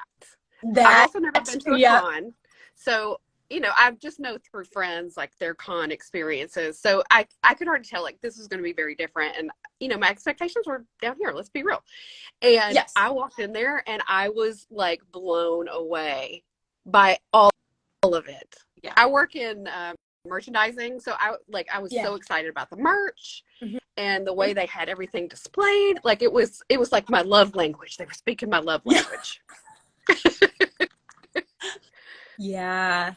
So I love it. And then and what was your so thinking back to what was your most legendary moment? Legendary moment. Yeah. Okay.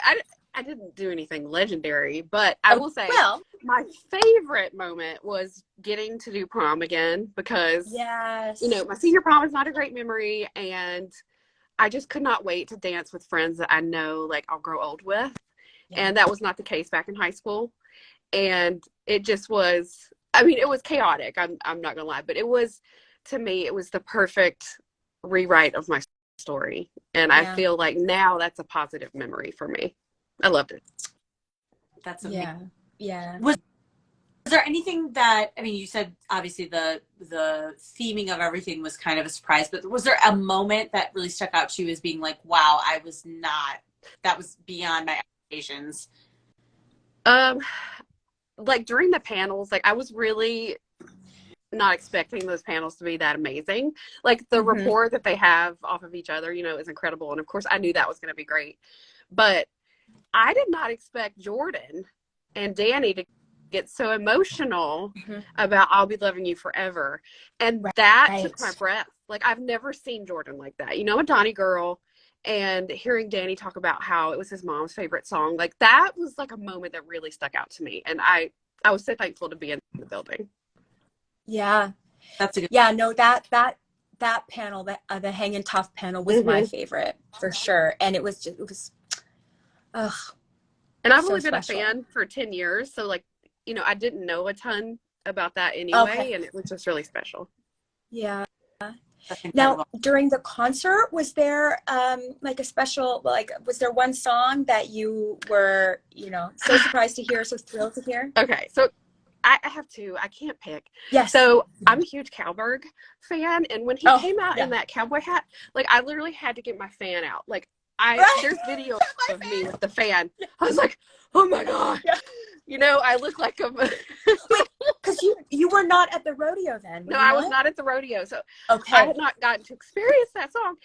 And I lost my mind. So I think there's probably video of me somewhere acting like a crazy lady. Because listen, you know what? I hear what you're saying. I'm not a country music fan. I don't know that song. I know like the chorus. It's about it. And I obviously wasn't at the rodeo. But to see it, I was like, okay, I get it. And then like the little synchronized thrust that it like I was. feel like Was I've that heard Red just talking about it? Yeah. Here I'll fan you off. Okay. Thank you. Who But was that? It was go ahead. Donnie and Jordan. Who did the little synchronized thrust? Jordan and Donnie. Oh yeah, that was good. Woo! That was good. It's on my Instagram if anybody wants to see it. Just to that part. The other part was one of my favorite songs is One Song. And I mean, I've heard it a couple of times, but just hearing it in that type of montage in that moment, it just made my whole life. So that was awesome. I never thought I would get to hear things from the Block live because I felt like I missed that. And so it was super cool. Yeah. So, okay. So con cruise. I won't make you like compare or pick the two, but how are they, similar or some big differences? So it definitely felt like both are a big family reunion. Tour is great, but people go to their own cities and you just don't get everybody in one place like you do with this and the cruise. So I love that like homecoming feeling. But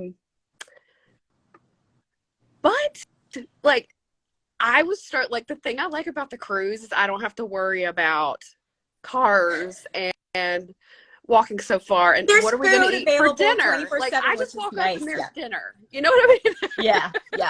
Like it was too much mental things for me. But I would absolutely do a con again, and I will absolutely keep doing the cruise. So I hope that both are events that they keep doing. Yeah, I hope so too. And I think, they left that event really, invigorated and like hopefully, inspired to do this again. So yeah, absolutely. Here's hoping. They knocked it out of the park. It was like Donnie's home run, but they all got a home run on this one. They did. Ashley, do you have any other questions for Jenni? I'll pop out for 2 seconds because it's summer break and my son just had a couple questions. But okay. No, my only question was what you just asked, like the cruise or the con. If you can do both, I think it's a great opportunity. But if there's a way to do both, I mean, I did not do VIP for this, knowing that I couldn't do VIP for this and do the cruise. Like it, it was definitely a very a choice that I had to make. And if I could only do one thing, I would still do the cruise. But I'm really, really thankful I got to be there for this too. Yeah. And for the first one. So if this does go on and become an annual thing or, a biannual, whatever, we can say that we were at the first one. Yes, which is pretty never happened to me. I'm so excited I got to do something for the first time. Yeah. Well, well, thank you so much, Jenni. Thank you for having me on. I'm so glad the technology worked this time. And I love you guys. And meeting you was a highlight of my weekend. So thank you for the hugs and the time. That's so sweet. And you know what, Megs, FYI, I did give her a hug for you, and then I gave her a hug from me. Yeah. So we got a couple hugs in there. Absolutely. Are you and Megs going to be going live tomorrow? We are. Do you know? At 9:00 tomorrow night. You'll get another recap. Yes. But the conversation will be between you, who was there, and Megs, who wasn't there. But she was off, on a boat. Yeah. She was having a vacation. She was having a great time. She was having a good time. Yeah. All right. So again, tomorrow, Jenni and Megs will be going live starting at 9 Eastern. So tune in and follow along for that conversation. Okay. Thanks, guys. Thank you, Jenni. Bye. If you're watching and you do not follow, go ahead up to the little arrow and then make sure it's gone now. Megs SPPTC. Jen Murphy. Well, is it Jen Murphy _? I thought it was Jenni with an I. I'm so... Oh gosh. Jenni, say something in the chat so people can follow along. Yes, because they do a great Instagram live on Thursdays, similar time, 8 Central, 9 Eastern, 6 Pacific. Where there you go. Meg's just I'm gonna pin her comment actually. Yeah, there are a couple of Blockhead besties who go way back, and they have had a lot of New Kids experience, and they have, especially Megs, has a lot of New Kids knowledge and a lot of stories to share, so they do that every week. Yep.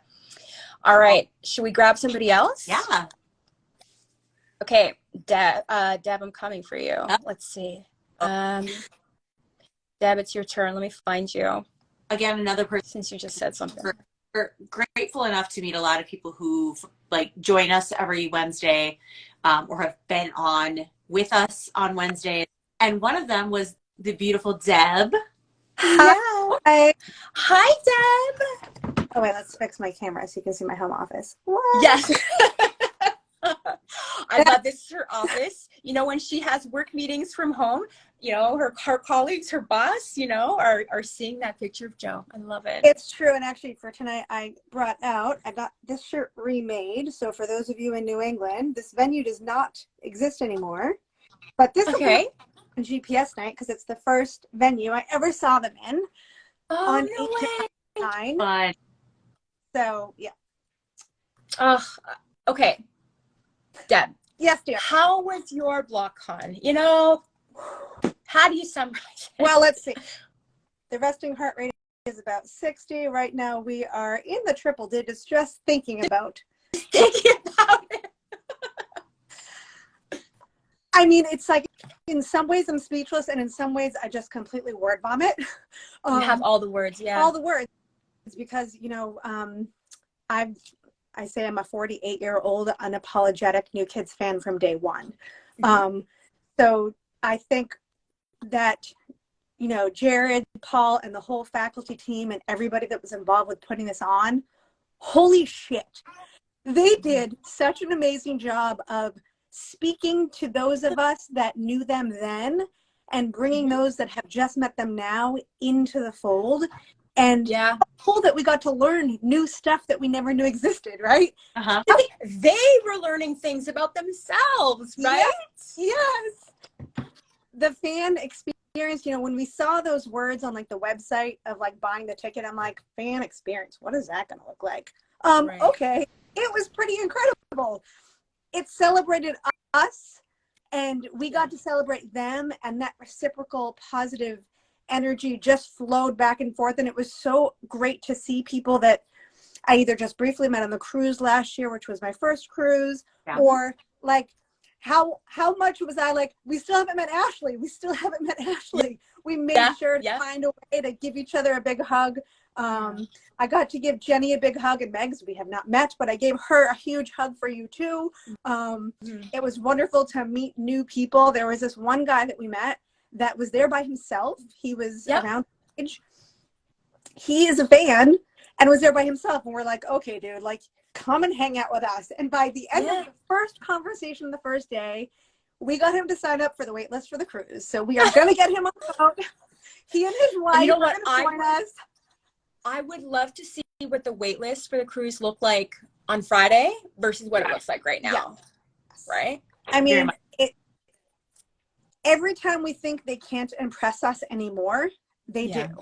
Every time. I mean, there were moments during that concert that I had tears of joy streaming down my face because I was overwhelmed with how happy my heart was. And I'm like, this is why we get ourselves here. This is why I literally created a bank account that's called the Joey Jar because he's my favorite.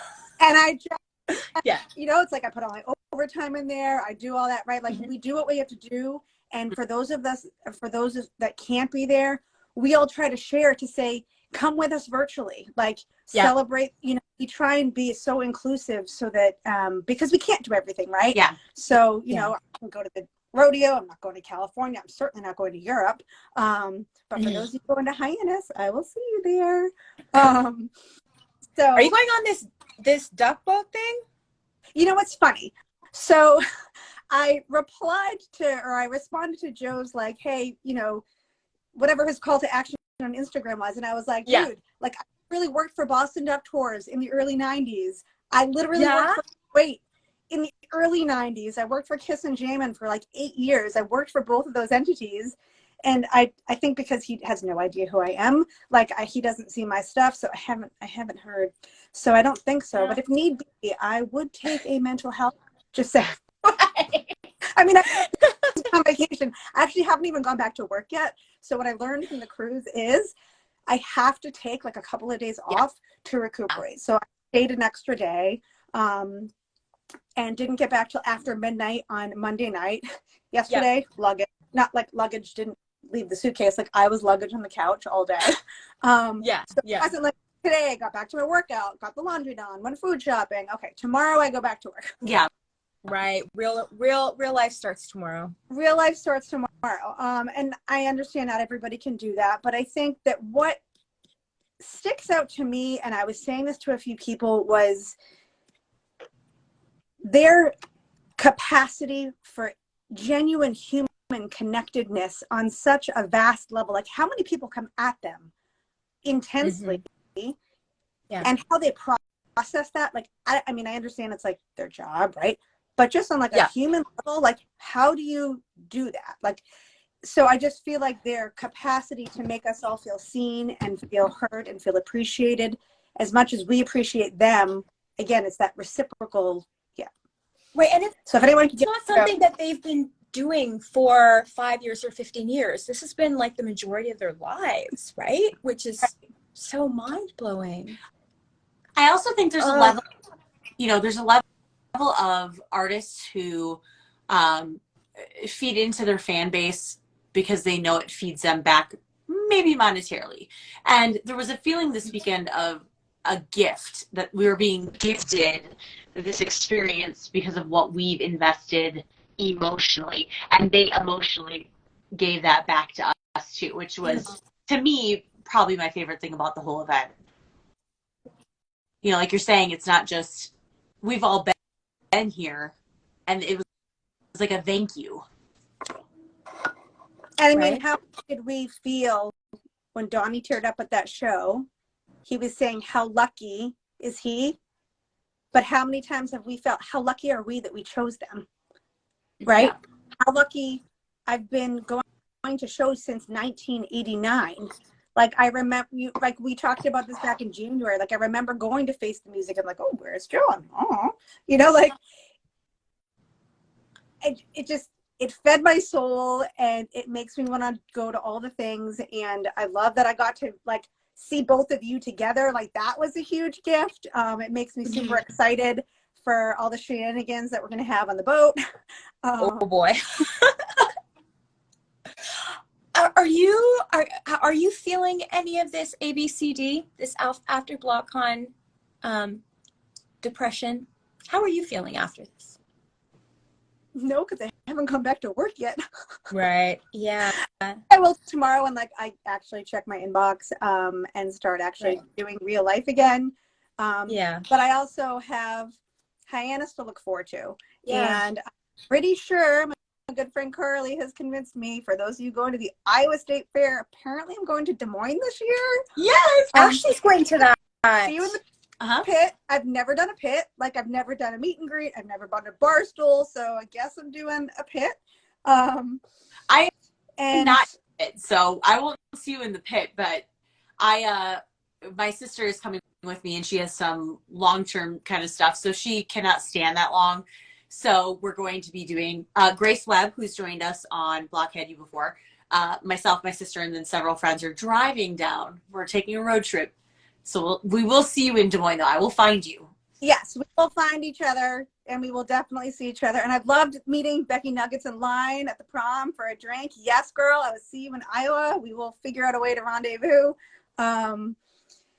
So I think the fact that there's other things to look forward to makes it less sad. But I'm going to quote Donnie again. Let's not like dwell on the negative, right? Like I remember him saying to me, don't sweat what went wrong, celebrate what went right. Yep. So like, instead of being sad about nothing right now, go back and look at all the footage and the videos and the photos. Like all of us are sharing everything, whether it's Instagram or Facebook or YouTube. Like relive it however you need to make yourself feel better. Like when I was like really tired on the plane and then I just started looking at footage, I was like, I perked right up. So use what tools you have at your fingertips to make you not sad. Like celebrate the connections, like this whole social media thing. How many of us would have never met? Like, right, we talked about this at the baseball field. How many of us would never have connected if it wasn't for Rat Tail, and if it wasn't for Chair Chatter, if it wasn't for Blockhead U, if it wasn't for Joy for Jags? Like all of these content creators are creating these amazing spaces to celebrate each other and enjoy sharing what we love so much that we have in common. So I just love that so much about all of you. That's so beautifully said and like really sweet, because obviously all of us who put the effort in to do these things, it's because we care deeply about not only, what we're passionate about, but also about the people that we get to interact with. And that was to like off topic from all this, that to me was the most special thing about this entire weekend, was getting a chance to meet all of you, meeting you in person, obviously meeting Melanie in person, but just like connecting. Every Wednesday we're here and we feel like there's a reason, like we're here because we care. And I'm gonna cry. I feel like I'm gonna cry. And just like knowing that, and, you know, and we're here to share, we're here to get to know each other, right? And to share stories. And I think that, you know, talking about this, you know, I've been on a few cruises before, and I know that feeling of PCD, that post-cruise depression, right? But like, I think, you know, coming back from the cruise, it's in October. We come home, you know, to our part of the world. It's cold, it's gross, it's wet. We know that we have like winter in store. So it's like the energy, the feel is like a little bit, you know, we're obviously grateful for what happened, but it's like we don't know what's coming up next. And the difference with BLOCKCON is that, well, I'm coming home and it's beautiful outside. That helps. My spirit's really high. I know that I have the cruise coming up later this year. And the thing that really, really set this apart for me compared to other events is I got to meet so many people. You know, obviously, like at these events, I'm seeing other people, but this was the first time that I really, really had so many conversations and met so many different people. And that has really bolstered me. And is why I'm not experiencing ABCD. I'm feeling good. Yeah. And I think you're absolutely right, because there was a unique opportunity in this dynamic that we could actually go to dinner together or go to lunch together or sit and have a conversation together, where like, if it's just a show, you might have a few minutes with someone, you're kind of in passing. I mean, like some of you guys, I saw the same people over and over. There was plenty of people I never even saw. Like, I know we were at the same thing, but I didn't even see them. So I think that being able to kind of, I want to even say curate those connections, helps us feel more connected. And then you're going to find that you may connect with them beyond talking about joy, right? You may connect on another level, whether it's about your job or your family or your life, right? Like real life stuff. Yeah. And I think that's one of the beautiful things that these guys have done, is brought us together, which is, and the shows are a pretty awesome bonus. 100%. Yeah. Yep. So Debs, what was your most legendary moment?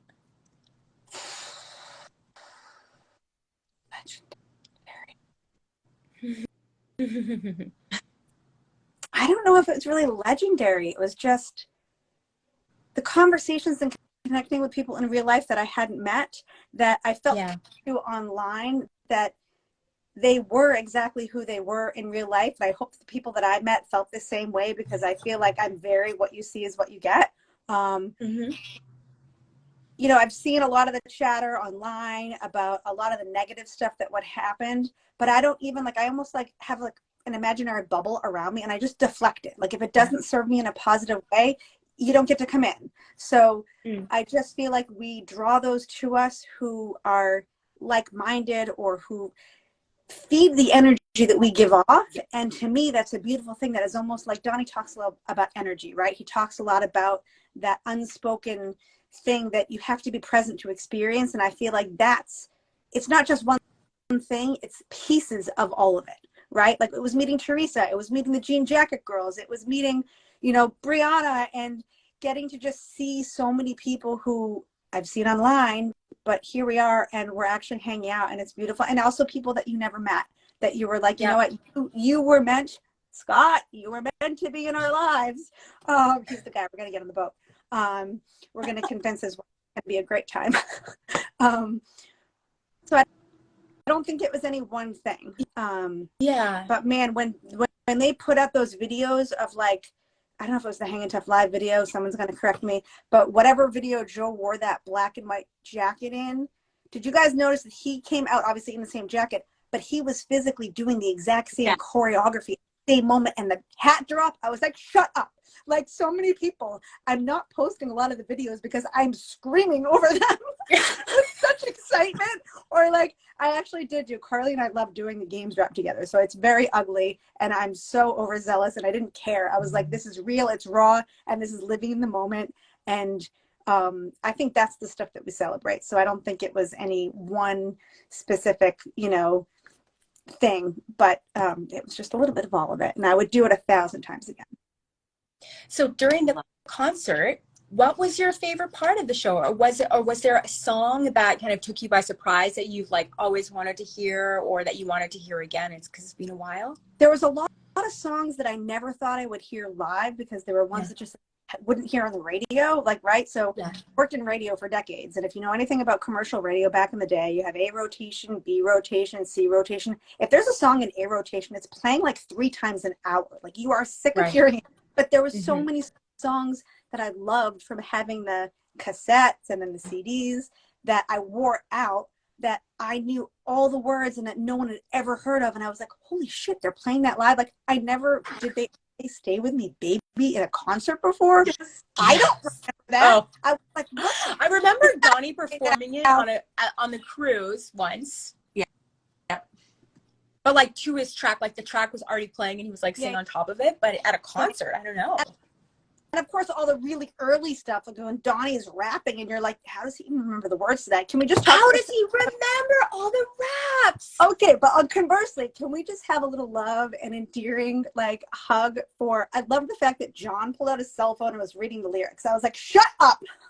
Okay, I missed that part. Somebody in the comment was saying that. During what song was that? Oh my God. Yeah, I don't know. I'd have to rewatch the footage to see it. I saw him referring to a piece of paper, but I think that was the set list. But that's so funny that it was when they were middle stages, like in the middle of the venue. I mean, I was at the balcony, so I didn't know exactly where they all were. But was it? I just was just like, Try It Again? Was it during Try It Again? No, I'd have to look at. I posted a whole bunch of stuff on my Facebook today. I haven't posted anything on Instagram yet, but I'm sure that. Oh, someone is saying we own the night. Oh, okay. Yeah. I don't want the feeling to end. Yeah, it was his little solo thing. And he's just kind of looking, wait, what? What are the words? And you know what? Like, that's so endearing, right? No, I mean, like, let's be honest. There's a lot of things I don't remember. We ask a lot of them. So hey, if he has to pull up the lyrics on, A to Z lyrics, that's okay. I mean, I just loved the panels so much. Like, part of it was like, so like whoever thought about having us sit in a theater for I don't know how many hours. It was like, I don't know, 10 to 5. Right? I didn't care. I could just sit there and listen to them all day long, hearing about like all of the things they talked about. Sonal, I loved her. I was like, she's exactly who was supposed to be the moderator for this. I loved hearing about all the videos and the history and seeing their reactions, the games. I mean, all of it, right? But how smart to let us reserve our energy all day long in that theater so that we would be ready to dance our asses off at that prom, right? Yeah. Like a smart way to plan it out. So whoever's idea that was, well done. Very much. Very much well, the same. You're still processing. We're all processing it. But, Deb, thank you so much again for coming in. You have a way with words and such an incredible way of expressing your feelings and expressing, I think, what we're all feeling. Yeah. So we appreciate your jumping in. I owe you a run. We were supposed to go running together. I thought that since you injured, I was off the hook. So I did. So I tripped on some stupid scaffolding the week before in freaking Cambridge. And for some reason, Friday, so I don't think you were there yet. So I went running Friday morning, like before the registration. Because it was like kind of a dead window. I knew that the other 2 nights would be later. And I was like, well, if anything's going to motivate me how to run, I know Joey McIntyre is staying in that hotel. So I just kept doing sprints back and forth. But I did really back in the saddle, training for my run, doing a run in August in Falmouth, and raising a lot of money for a great cause. So if anyone hasn't done any of their charitable contribution and is looking for a great cause, the link is in the bio of my Instagram profile. And thank you so much. And again, you can get to her Instagram bio since she's still on screen with us. There's a drop-down menu at the top of the screen. Click it, you'll see her profile, and from there you can follow along on her adventures, because it sounds like you're going to be posting a lot more photos and video from BLOCKCON, and you can also support her and her run. But yes, I owe you a run. We might have better luck during the cruise because you know what? I was traveling with the carry-on. I don't have room to pack another pair of shoes, but on the cruise, I have checked luggage, so there's room. So fun fact, I did carry on. I did not check luggage, and my sneakers fit in the back. Just saying. Well, you know, good for you. Good for you. Challenge, my friend. Challenge. Yeah, shots fired, right? All in good fun. All in good fun. I know. Love you so much, Dad. Thank you so much for coming. Thank you both for giving me a great reason to stay up way past my bedtime because stupid o'clock is coming early. Oh gosh. Yeah. Okay. All right. Yeah. You probably have to. You probably have to go into the office tomorrow, right? Yeah. Yep. Damn it. Okay. You have to get up really early. Thank you so much. Take care. Please. We'll see you next time. Bye. Okay. Crazy. Whew. She is energy. Like she is just energy. She is a ball of energy. Okay. I think we had talked about a couple of, like, we kind of lined up a couple of other people. Should I see if they're here? Yeah, go ahead. Let's do it. Okay. I'm not sure. Did we see John? Is he here? I didn't see John. John, if you're here, say hello. I saw Amanda. Okay. I saw. Yes. Okay. I sent an invite to John, but I'm not sure if he's actually like in the room or if he's just going to get like a notification. Okay. He might have kind of given up. I'm not sure. We shall see. You know, we shall see. Everyone who's still sticking on here, we know it's late wherever you're at. We appreciate you being here regardless, because we're all dealing with a little of the ABCD. I'm not, but I just like to talk about BLOCKCON. You know, so I don't think I am either, other than when I have downtime, I'm all of a sudden like, I should just shut my eyes for a minute. But generally, I'm good. It wasn't like the cruise where we were up all night and everything like that. But I think that the concentrated times we were together, the energy was so high. You were just on. Hello, darling. Hey, ladies. How are you? Great. Good. This is our friend Amanda, who has she's joined us in the live before. She's one of the 1990 OG cruisers, and she was at BLOCKCON. Yes, ma'am. Oh my gosh, you're talking about the ABCD. I'm ZOMBIE. Like I sleep like a zombie. That's pretty good. I mean, I've been home. Let's see, I flew back. I got a late flight Monday night, so I got back to Sacramento maybe 10 o'clock or so. And so then yesterday, what did I do? I don't really. The fact that I remember yesterday was Tuesday is a good thing. But yeah, I think I was just trying to make posts and I just couldn't even stay awake. And I was just like face planning. And I'm like, you know what? Get your rest. Today I at least put a couple of things on. But oh my gosh, it was amazing. Oh my gosh, so much fun. And I was so excited to meet both of you. And I think I did the same. I just, everybody I met, I like pet you on the shoulder. I'm like, oh my gosh, you're real. You're real. Yeah, you're real. Isn't that funny? A world where we can really build pretty strong friendships online to actually physically see the people is like, you're here in front of me. Yeah, you're just like, well, and with you, Ashley, it was like, I think one of the times you had those glasses on, I was like, Ashley, is that you? My big, yeah, and I'm like, okay, yeah, you kind of look like, okay, as you get closer, yes, that is you. It was just hard. I'm like, Mel, I could see from a mile away. I was like, I know that face. That is. Oh my goodness. So listen. Yeah. Okay, so generally, you had a good time. Is that safe to say? You had a pretty good time. For sure. I had a blast. I always go in with things with no expectations, and I was blown out of the water. Like, I mean, they did everything right. I mean, I went to Wahlburgers.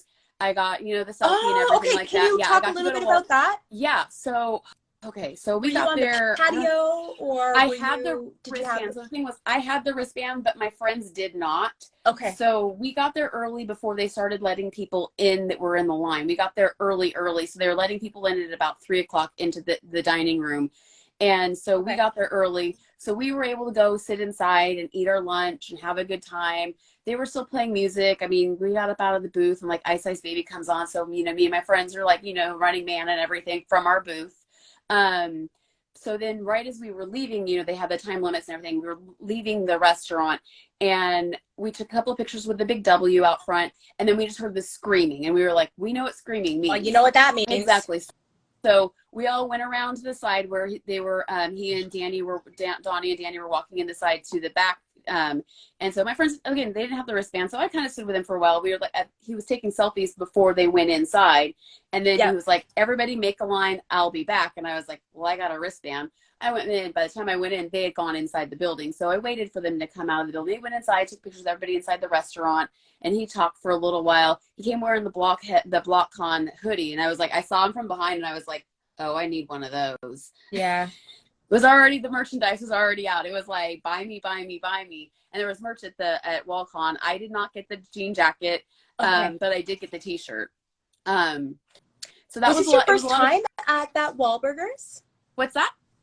Was this your first time at that Wahlburgers? I had been on the outside for the Walk of Fame, but I did not make it inside that day. I was at the Dine with Danny event, so I pretty much held it from one to the next. It was like, okay, I don't have time to go inside. It was like, I saw it.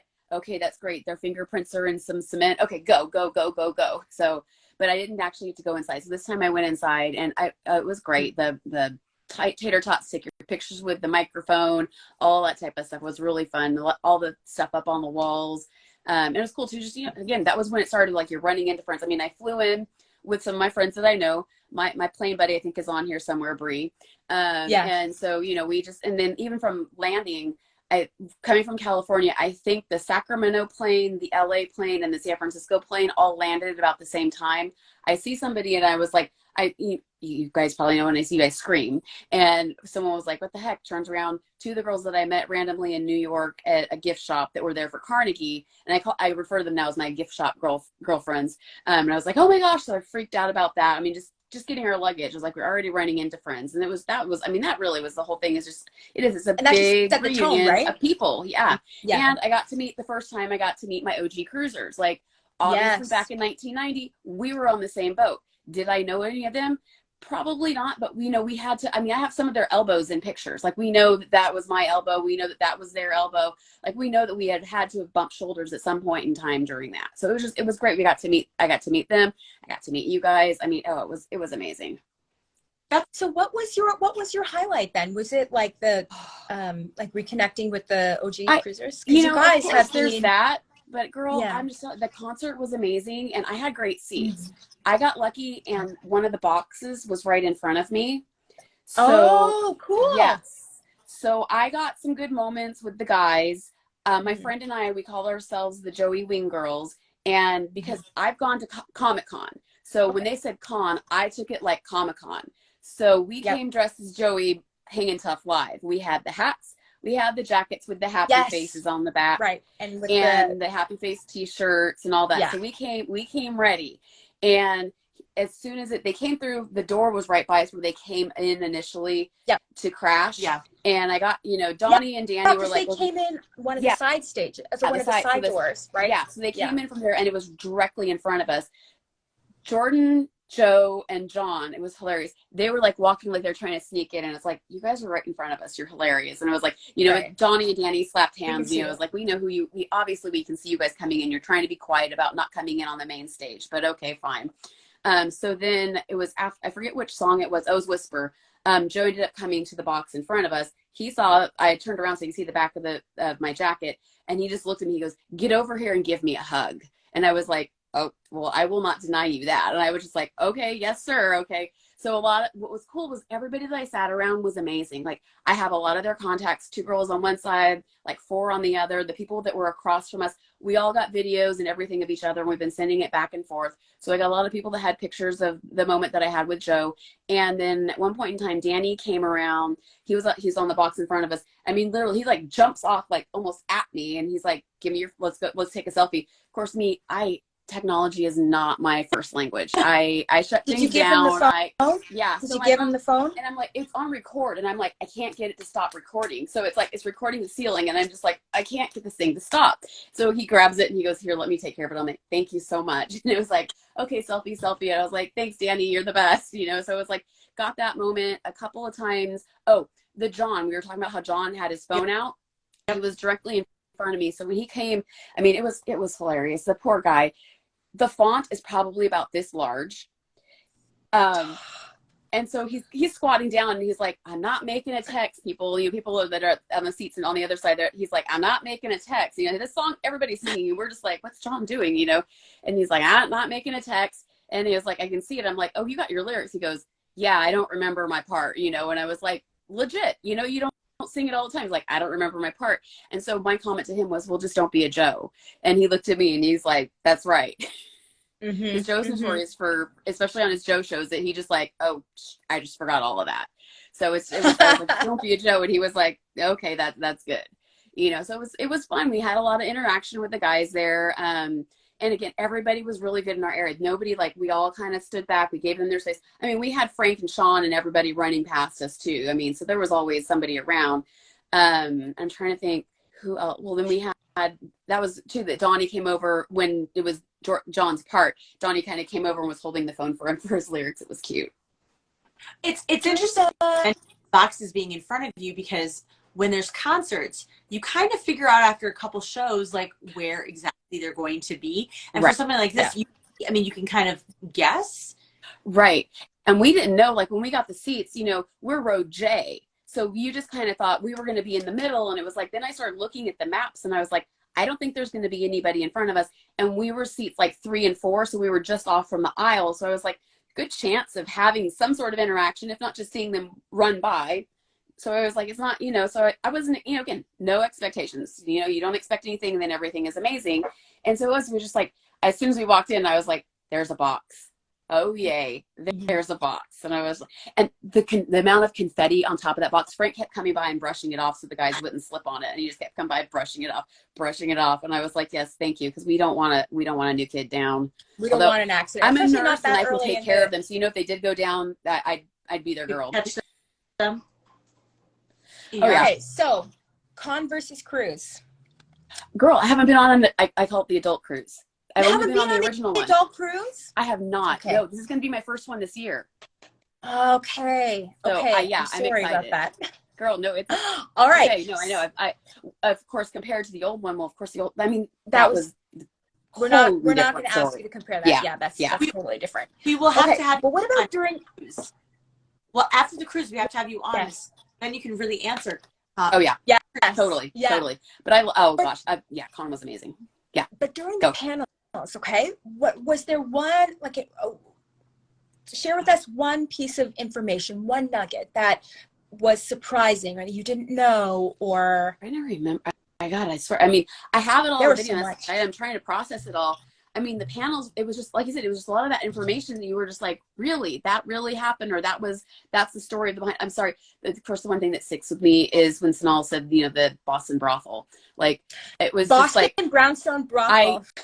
It sticks with me. So my friends and I, when we went into Chicago, we were finding these really nice buildings. And I was like, it's the Chicago brothel, because it had a little teeny tiny pool in the back. And I was like, look, it's the Chicago brothel. Maybe they should film a video here.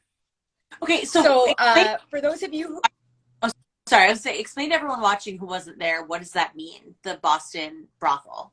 So the Boston original Brown House brothel. Brown House, yes, that's right. Because it was a Brown House in Boston that they filmed the original Please Don't Go Girl. And it's just this whole, we were making up stories about it too, that I was like, I mean, I was joking, and I was like, well, maybe, Danny was trying to get her to, we're like, how the whole brothel, and that was Sonal's idea. She's like, how she always saw it was that she saw it as it was a brothel and they were helping her escape and all this type of stuff. Yeah. And it was just such an amazing just story, and it was like, and it stuck with you, because you're like, now you look, I mean, and anytime I go to Boston, I'm going to see those brownstones and be like, is there a brothel in there? Like, what's going on? Or is it a new kid inside? Yes, I know. Right? And will Danny carry my luggage for me? Yes. Pack the car, I got a busted rotator cuff. I could use a little help. It's honestly hilarious that as a fan too, she was just giving her pure, like, as a child, this is what I thought was going on. And then spiraled off of that, because that video was so weird. Oh my gosh. Because I always thought too, as a kid, you were, because I didn't see that one as much as you would see the other one. Because of course, if you played it Hangin' Tough live over and over and over and over on the VHS tape, like I know I did, Yeah, I think my mom ended up getting 2 copies just in case one broke. So, you know, it's Brianna like, just said in the comments, sorry, she reminded me about the fart conversation. Oh, okay, yes, that. And that has been a thing this weekend too. Like, can I tell you? Oh my goodness, I was just dying laughing. I mean, there's been so many silent but deadly cracks and like John brother farts. Well, I when mean, Night brother farts. When Yeah. Jordan said that at this age they just fall out, I levitated. I was like, what is happening? I don't want to know about farts falling out of Jordan Knight's ass. Right. You know? It's just like, you know, they were like 5-year-old boys, but they were just being so like down to earth. I just love that part of it though, because they were just being who they are in front of us, you know, and it was amazing. It was just like, we're being like let into like what they do behind the stage, you know, before a concert. But that was a special thing, I think, for all of us. If you did, like you said, watch the Hanging Tough DVD over and over and over again, you got a wink of that. Like, you got a little taste of that in that video. And that's what this weekend felt like, watching them truly interacting with each other and feeling that feeling that you got being a 10 or 12-year-old girl, like watching that video over and over and being like, this are like, how fun, they're so real. And then it was like, yeah, it's farts, but it's still like, they're being themselves, which I 100% appreciated. I loved it. And it was just, they were just so like organic with us. It was just, they were just like, this is who we are. This is how we are. You know, it's like, it was amazing. There were just so many, you know, of those moments that it was like, you really feel like you were included, just sitting there with the guys shooting the breeze, not that breeze. We're ladies. We don't do that. Who it was. Sleeping bag moment. Oh my God. That was amazing. The girl next to me, Monica, she was amazing. She still has hers. She was like, I still have that. Oh my gosh. And so she was like, I wonder how many of them are like, I don't even know if Donnie's going to fit in that thing. And it was like, and Jordan got in there. Oh my gosh, that was amazing. For some background, for anyone who wasn't there, toward the end of that third panel where it was kind of games, Donnie brought out a little tote that had some of his gems that he had found in his storage unit, because we know that he had been digging through his storage unit a couple weeks ago, and he found some of the old merch, and he found a sleeping bag, and he was like, it smells moldy, it sounds musty, but he put it on there, like he put it on the floor, and he invited another new kid to come in and get a little cozy with him inside of the sleeping bag. Wanted to see how many new kids they could fit inside the suit bag, inside the suitcase. And it was Jordan. It was Jordan who went in there with him inside the sleeping bag. They tried to zip it up. I think Joe was helping. Joe was like getting some real, you know, he was trying real hard. Danny was trying as well too. They didn't zip it up completely, but they got real up close and personal with each other in there. Oh, they did. Yeah. It was a riot. It was. I've still got it on video. I still haven't posted all my stuff, but that one will be one that I'm definitely sharing. I had the Monica, who was sitting next to me. She was like, send that to me. And I was like, I got you, girl. Not a problem. Because it was, oh man, that was one of the epic moments. It was just like, oh my gosh, they just tried to get into this sleeping bag. That's crazy. When honestly, a lot of us who still own that sleeping bag, the second they brought it out, I was like, not even one of you is going to fit there. Like, I've never right 25 years, so I'm like, there's no way. And then they tried real hard. they put all the did. I mean, it was a valiant effort to zip up that sleeping bag. Oh my gosh, that was awesome. Yeah, that was a great memory. Yeah, it was. So many things came out of that panel. Like, again, the panels were my favorite part, aside from the concert. Mm-hmm. Yeah, and that was, like you said, the 40 however many songs. I mean, it was just like, it was amazing. It just kept coming, and I'm like, and then it was all the surprise ones, like this, right? I like all of those things that I was just like, hold on, what song? Wait, this song is, oh my gosh, that's what that song is. You know, they went deep. They went really deep with those songs. Yeah, right. And I appreciate it all. And on this last cruise, during one of the concerts, Donnie did allude to, you know, maybe needing to have a concert where they were like a deep cuts concert, you know, digging in the crates. And, you know, maybe at the time, I'm curious, at the time, did they know that the con was going to happen? Was that his like kind of leaving us a little breadcrumbs? Right, exactly. Kind of like the B-sides, kind of, you know, how old school when you had a tape, it was the B-sides. You'd have like a B-sides. Oh my gosh, that would be amazing. Yeah. That was that. Well, I remember when you mentioned that. That was I didn't necessarily okay. I had the boom box, like the purple boom box that went underneath my bed with the headphones at night. And I remember when was always one that would be like rewind to and play it over and rewind to and rewind. You know, it was just like I remember falling asleep with those that crazy purple boom box, and and it was like, yeah, that was the life in 1980 something. Yeah. Yeah. A lot of us fell asleep listening to Joe and the rest of the new kids, but yeah, that was a memory. Well, I don't know. Ashley, did you have any other questions for Amanda? No, I experience. I'm so grateful we had a chance to meet and then see each other. And that, like you said, that was really kind of the special thing about this is seeing all the people who you're real. You exist. Yeah, I know. I was like, look, you're so real. You're a real person. And we're hugs especially and everything. thrilled that you were able to connect with your OG cruisers in person for the first time. We're excited which was what awesome. you guys have in store. Yeah, we've still got meetings and stuff to get together, but I mean, at least seeing everybody and kind of, it was just like, it was kind of the whole thing. It's like, this is real. This is going to happen. We're all going to be on that boat soon enough. We got to get all of our stuff together. We've got all these ideas now. But October's going to be here before we know it. It's gonna, exactly. And then, I mean, I've got upcoming, so that's why you were talking about too, of the ABCD. I'm ready for next. I've got Yamava, then I've got Hyannis, and I'm just like, and then cruise. At least that's what I have planned for now, and who knows what right? So you start adding more, Yeah, exactly. Well, it was awesome chatting with you, Amanda. ladies. Thank you. It was great chatting with you. We'll talk to you later, okay? All right, sweetheart. Bye. Have a great night. Thanks, you too. Bye. Whew. Okay. So much energy. Now, okay, so John wasn't available, but you know what? I remember you had another friend of yours who's going to join, and I didn't get her handle off of you. Is she still around, or should we? No, I haven't seen her here, so I'm not sure that worked out. She had some family stuff going on today, I think, so I don't know if able to join, but it's fun to see everyone in the chat who we saw or met this weekend too, kind of commenting as we're going, and people are bringing up stuff that we haven't even had a chance to get to, but hopefully we will in future lives. I feel like we're just scratching the surface. We've been talking for 2 hours and 11 minutes, and we're just scratching the surface of everything, that we experienced at BLOCKCON. Yeah, for sure. Big event.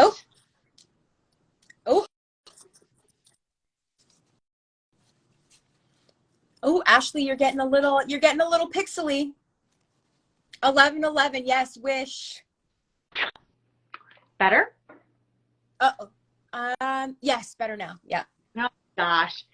Someone just said BLOCKCON Live Part 2. Well, we hope to connect with people who were there who we have not had a chance to talk about their stories and follow-up conversations in the next couple weeks too. So if you're out there, you have a BLOCKCON story, certainly reach out to us because there's just too much. We'd love to talk to somebody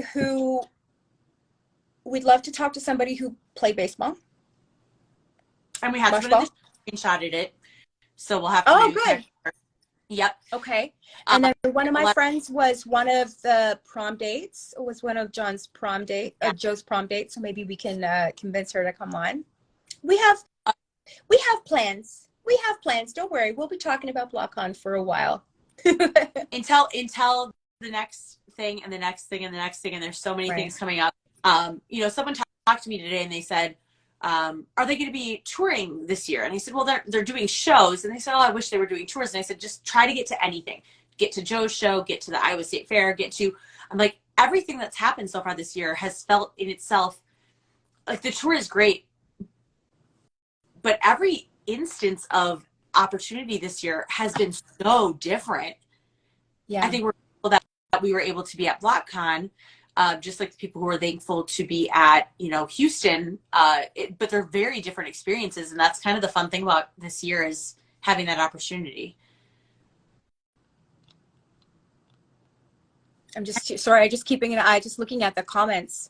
No, all right. Me too. Yeah, we have.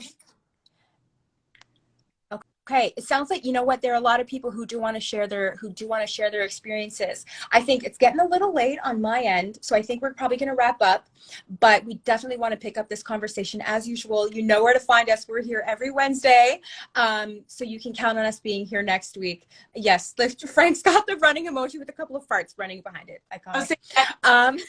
Frank want to join us in the future and talk about the farts? Is that what he just said? Is that what that conversation was? I don't know. He probably has some real up close and personal experiences with those parts, but yeah, we'll see what we can. We'll try to work on him and see if he can join us. But again, yeah. In the meantime, if you were at BLOCKCON and you want to come and join us on a live, please follow Ashley and me. You can get our accounts by the using the drop down menu. Oh, that's not farts. Oh, sorry. That was just you running really fast. Is that it? It's smoke. Okay, got it. Well. He joined after the fart conversation, so maybe he wasn't aware that we were already on the train of thought of farts.